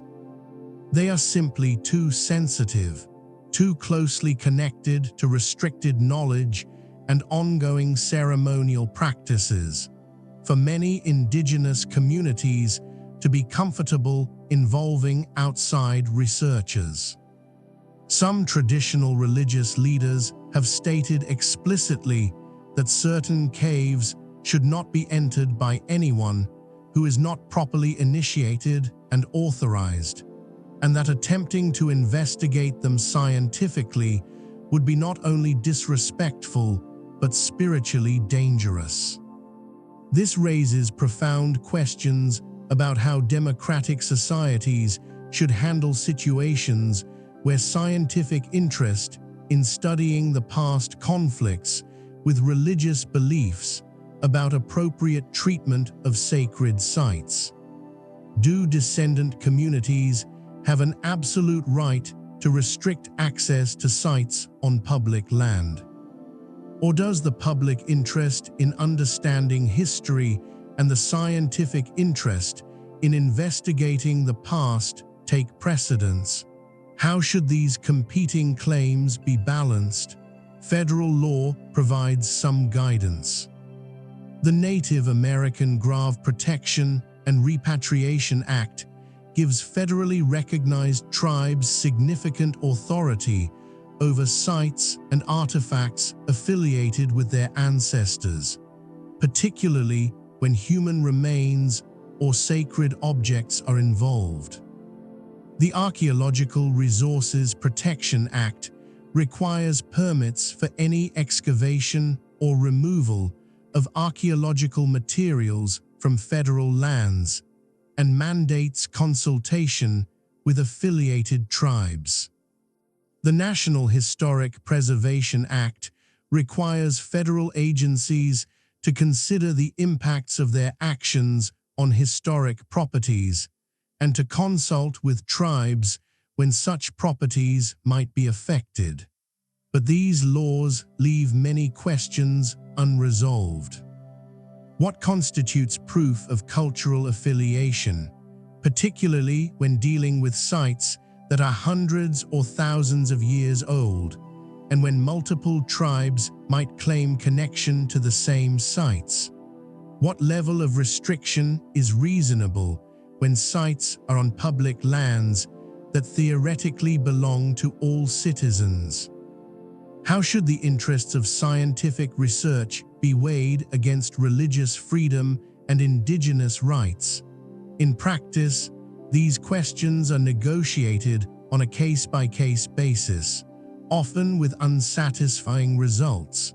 Some projects go forward with tribal consultation, but without full tribal support, creating ongoing tensions. Other projects are blocked entirely, leaving sites unstudied and questions unanswered. Still others proceed illegally or in ethical gray areas, with researchers or artifact collectors accessing restricted sites without permission and either keeping their discoveries private or releasing them in ways that cannot be traced back to specific locations. The Gila caves have experienced all of these patterns. Some have been studied with at least nominal tribal consultation, though the depth and sincerity of that consultation varies. Others are known to archaeologists but have been left unstudied at the request of tribal representatives. Still others have been explored unofficially by cavers, treasure hunters, and adventurers who operate outside legal and ethical frameworks, and whose discoveries, if any, enter circulation through private collectors and informal networks rather than through proper archaeological channels. This unofficial exploration and artifact collecting represents a serious threat to the archaeological integrity of Gila cave sites.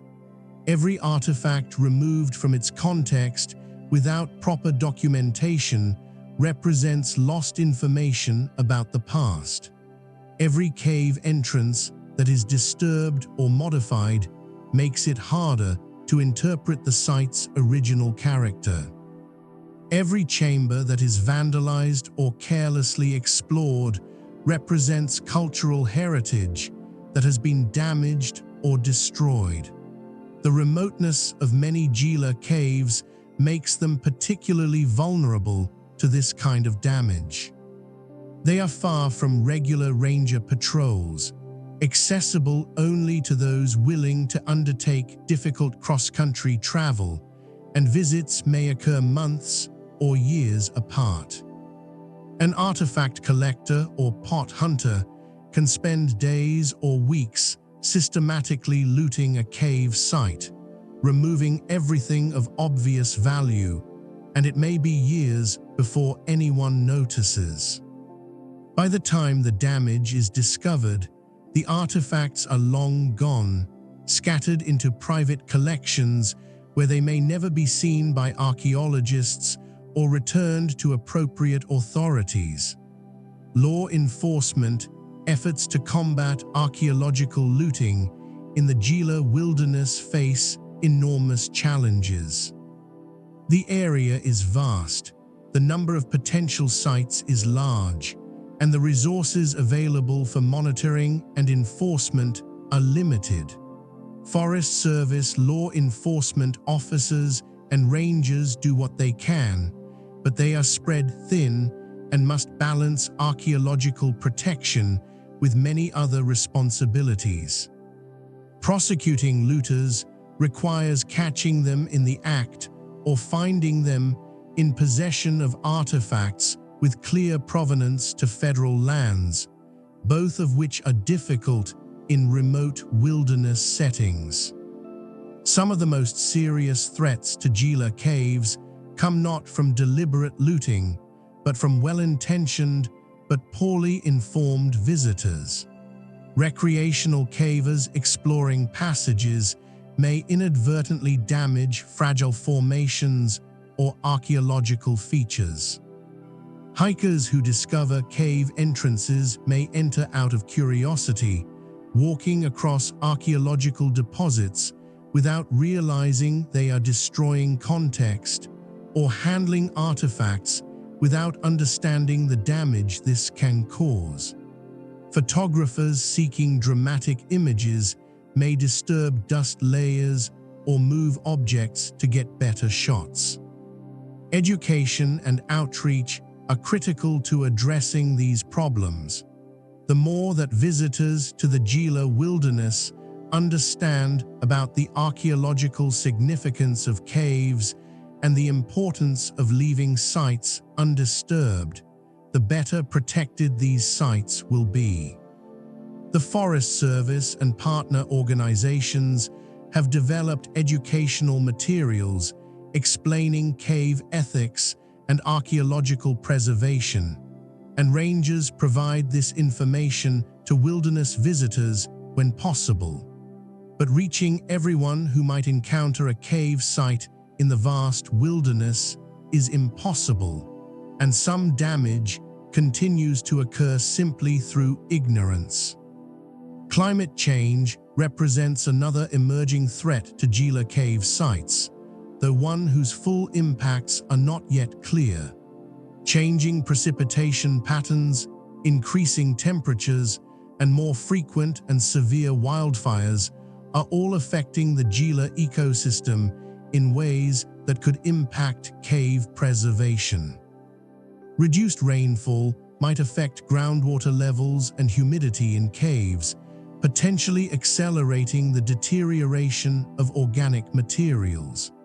More intense wildfires could fill caves with smoke and ash, damaging rock art and other features.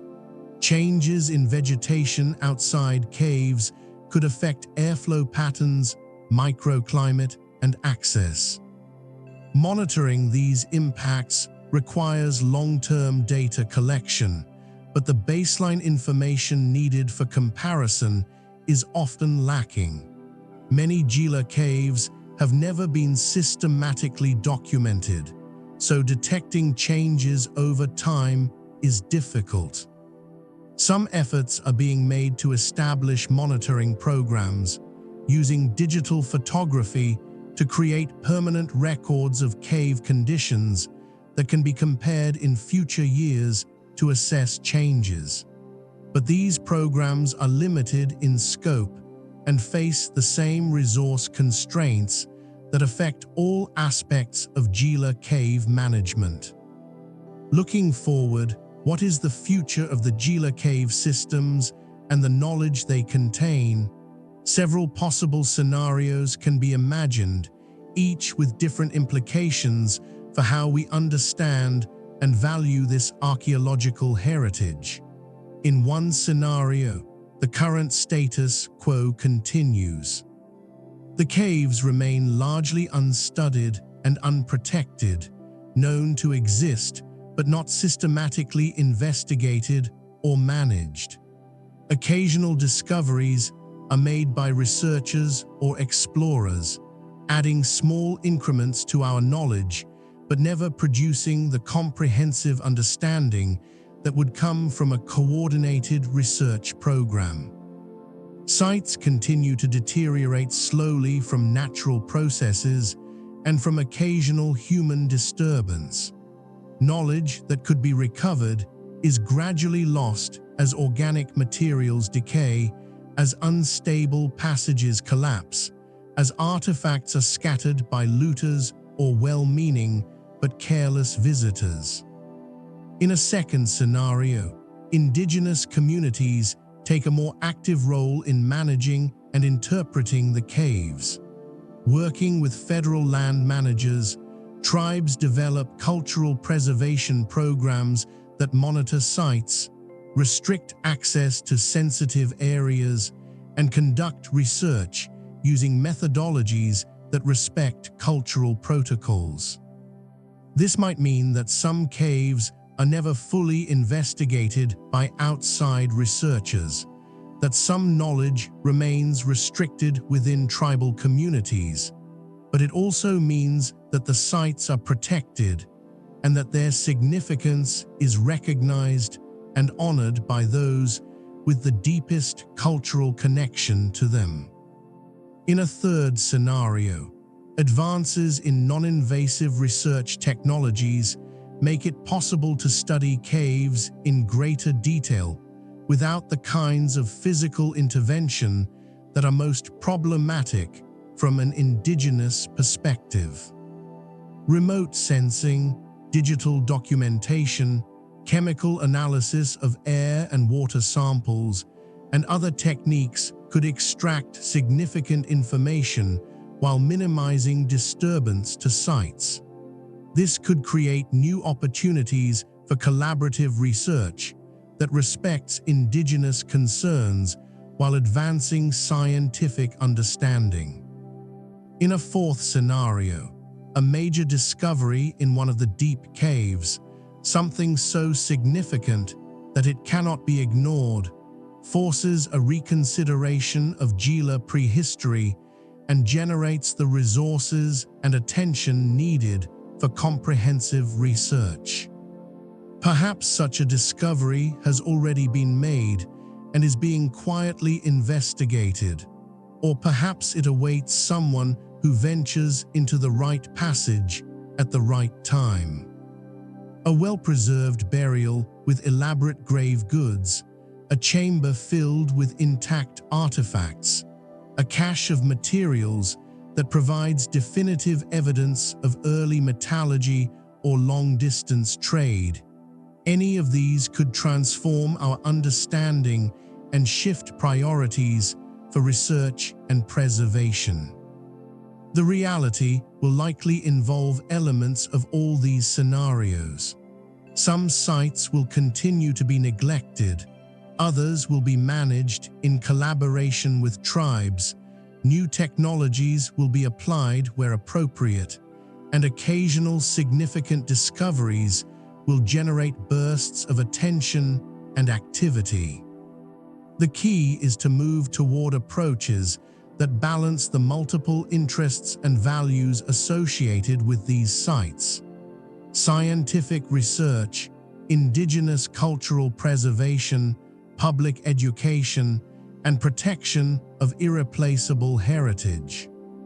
What is clear is that the official story of the Gila region, the narrative presented in park brochures and introductory archaeology textbooks, is incomplete.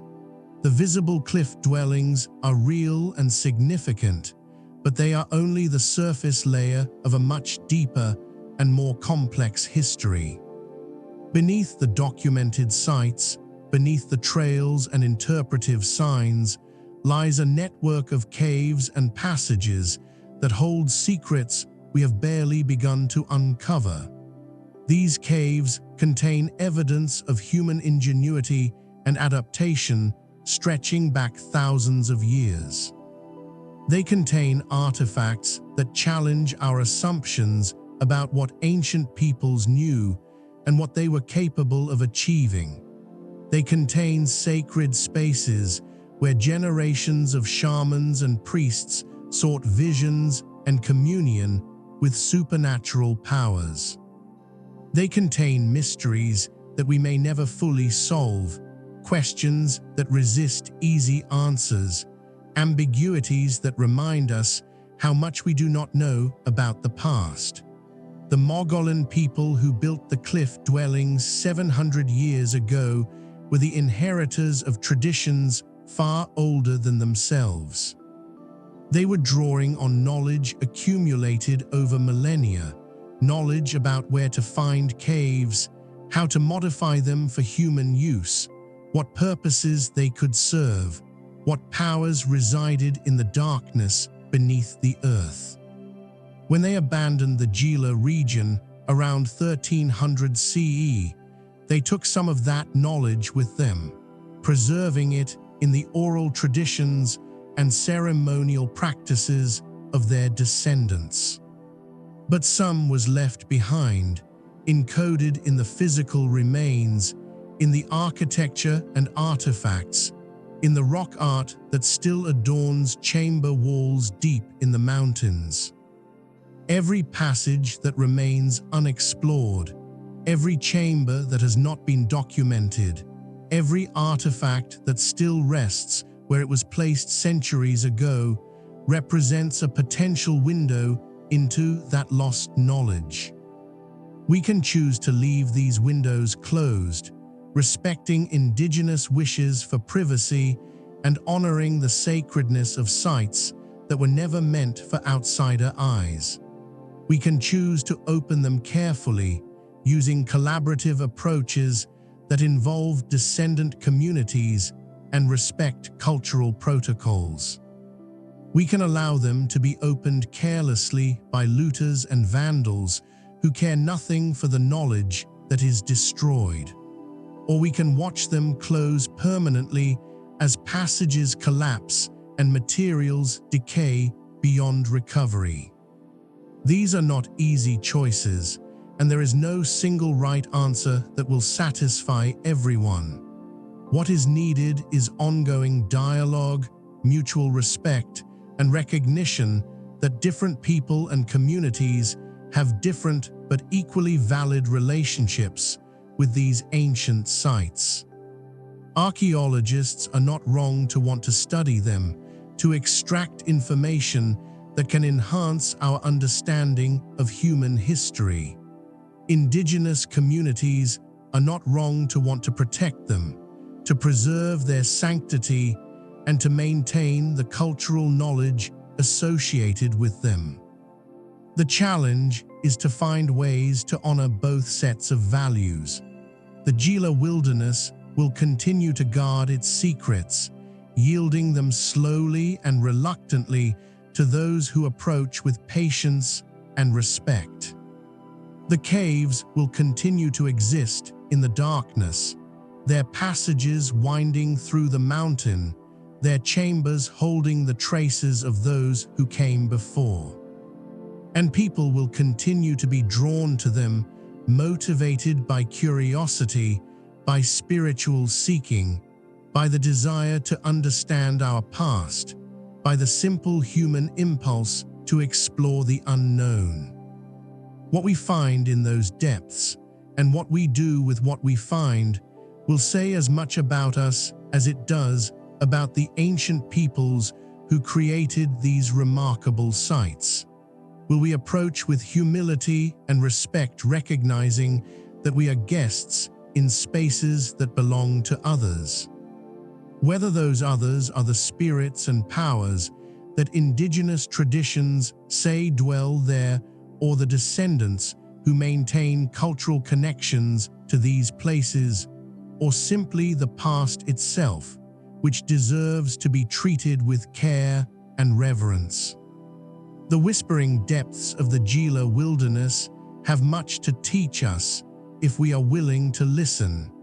They speak of human persistence and creativity, of the drive to leave marks that will endure, of the need to connect with powers greater than ourselves. They speak of the limits of our knowledge, of how much of the past remains obscure despite our best efforts to illuminate it.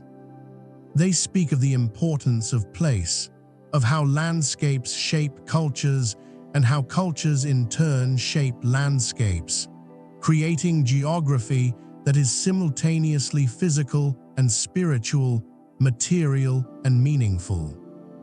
As we stand at the entrance to these caves, peering into darkness that has seen thousands of years of human presence, we face a choice. We can walk away, leaving the mysteries unsolved and the questions unanswered, content to know that some things are beyond our reach. We can rush forward, driven by curiosity and the desire for discovery, risking damage to the very things we seek to understand. Or we can proceed carefully, thoughtfully, with respect for both the scientific value and the cultural significance of what lies ahead, willing to move slowly and to accept that some doors may need to remain closed. The archaeological record of the Gila region is still being written. Every year, new sites are discovered, new information is recovered, new interpretations are proposed. The deep caves, with their extensive passage systems and their evidence of complex ancient activities, represent one of the most promising and most challenging frontiers for future research. They hold the potential to revolutionize our understanding of Southwestern prehistory, to reveal capabilities and knowledge that we have not previously recognized, to connect us more deeply with the people who lived in this landscape for thousands of years. But they also demand that we ask hard questions about our motives, our methods, and our rights. Why do we want this knowledge? What will we do with it once we have it? Who benefits and who is harmed by our inquiries? What are we willing to sacrifice in terms of time, resources, and relationships to pursue answers to our questions? And what are we willing to leave unknown, to preserve as mystery, to protect as sacred? These questions do not have simple answers, and different people will answer them differently. But asking them is essential. The alternative is to proceed thoughtlessly, extracting what we want from the past without considering the consequences, treating archaeological sites as resources to be exploited rather than as heritage to be stewarded. The caves of the Gila wilderness are waiting. They have waited for centuries, since the last Mogollon departed and the cliff dwellings fell silent. They have waited through the Spanish colonial period, through Mexican independence, through American expansion, and the establishment of the wilderness system. They have waited through the birth and development of professional archaeology, through changing laws and evolving ethics, through debates about science and religion, indigenous rights and public access. They can wait longer still. The rock is patient, the darkness is eternal, the secrets are held safely until the time is right for their revealing. But they will not wait forever. Every year, passages become less stable, artifacts deteriorate, knowledge becomes harder to recover. The window of opportunity to learn from these sites is gradually closing, not because of any deliberate decision, but simply because of the inexorable passage of time. The question facing us now is what we will do with the time that remains. Will we rise to the challenge of studying these sites in ways that are both scientifically productive and culturally respectful? Will we invest the resources needed to properly document and protect them before they are lost? Will we engage in the difficult conversations needed to bridge the gap between different ways of knowing and valuing the past?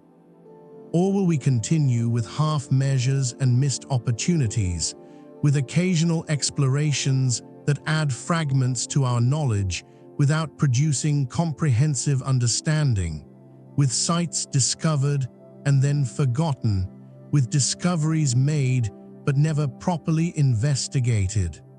The story of the Gila cave systems is unfinished. It has many chapters yet to be written, and we cannot know how it will end. But we can choose what role we will play in writing it.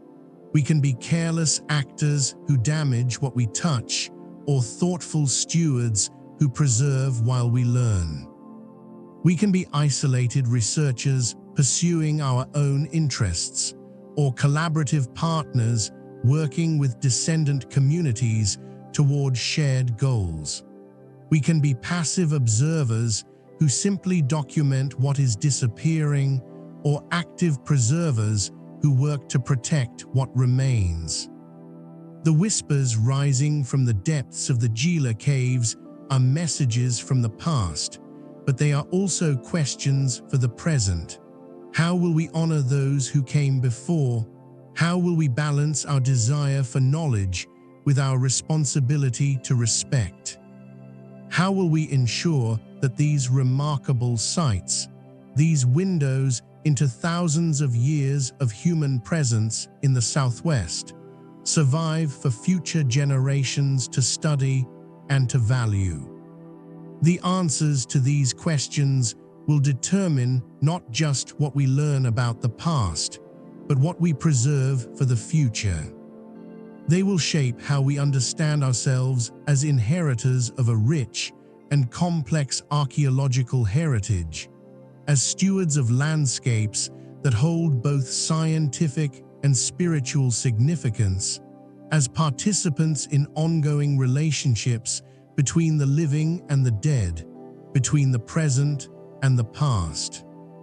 Deep beneath the mountains of southwestern New Mexico, in chambers carved by water and modified by human hands, in passages that wind through darkness toward unknown destinations, the story continues. The Mogollon are gone, but their works remain. The languages they spoke are silent, but the stones they shaped still speak. The fires they lit have long since gone cold, but the smoke stains on chamber ceilings preserve the memory of light in the darkness. And in the deepest chambers, in the places where few have ventured and fewer still have documented, there remain discoveries waiting to be made, questions waiting to be asked, mysteries waiting to be contemplated. The whispering depths of the Gila wilderness hold their secrets close, but they are not entirely silent. For those who know how to listen, who approach with patience and respect, who are willing to accept the darkness on its own terms, the caves still have much to say. This is the legacy of the Gila cave systems, not answers, but better questions, not certainty, but the recognition of how much remains unknown. Not the triumph of knowledge over mystery, but the humbling awareness that some of the most important aspects of our past may be beyond our ability to fully recover or understand. We stand at the threshold, looking into darkness that has witnessed the passage of millennia. Behind us is the light of day, the comfortable certainty of what we already know, the established narratives that provide easy explanations. Before us is the unknown, the unexplored, the possibility that everything we think we understand might need to be revised in light of what the caves could reveal. The choice is ours. We can turn back to the light, content with partial knowledge and simplified stories.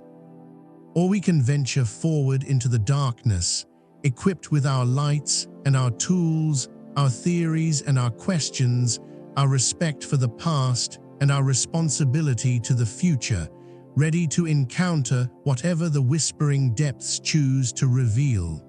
The caves are waiting. They have always been waiting.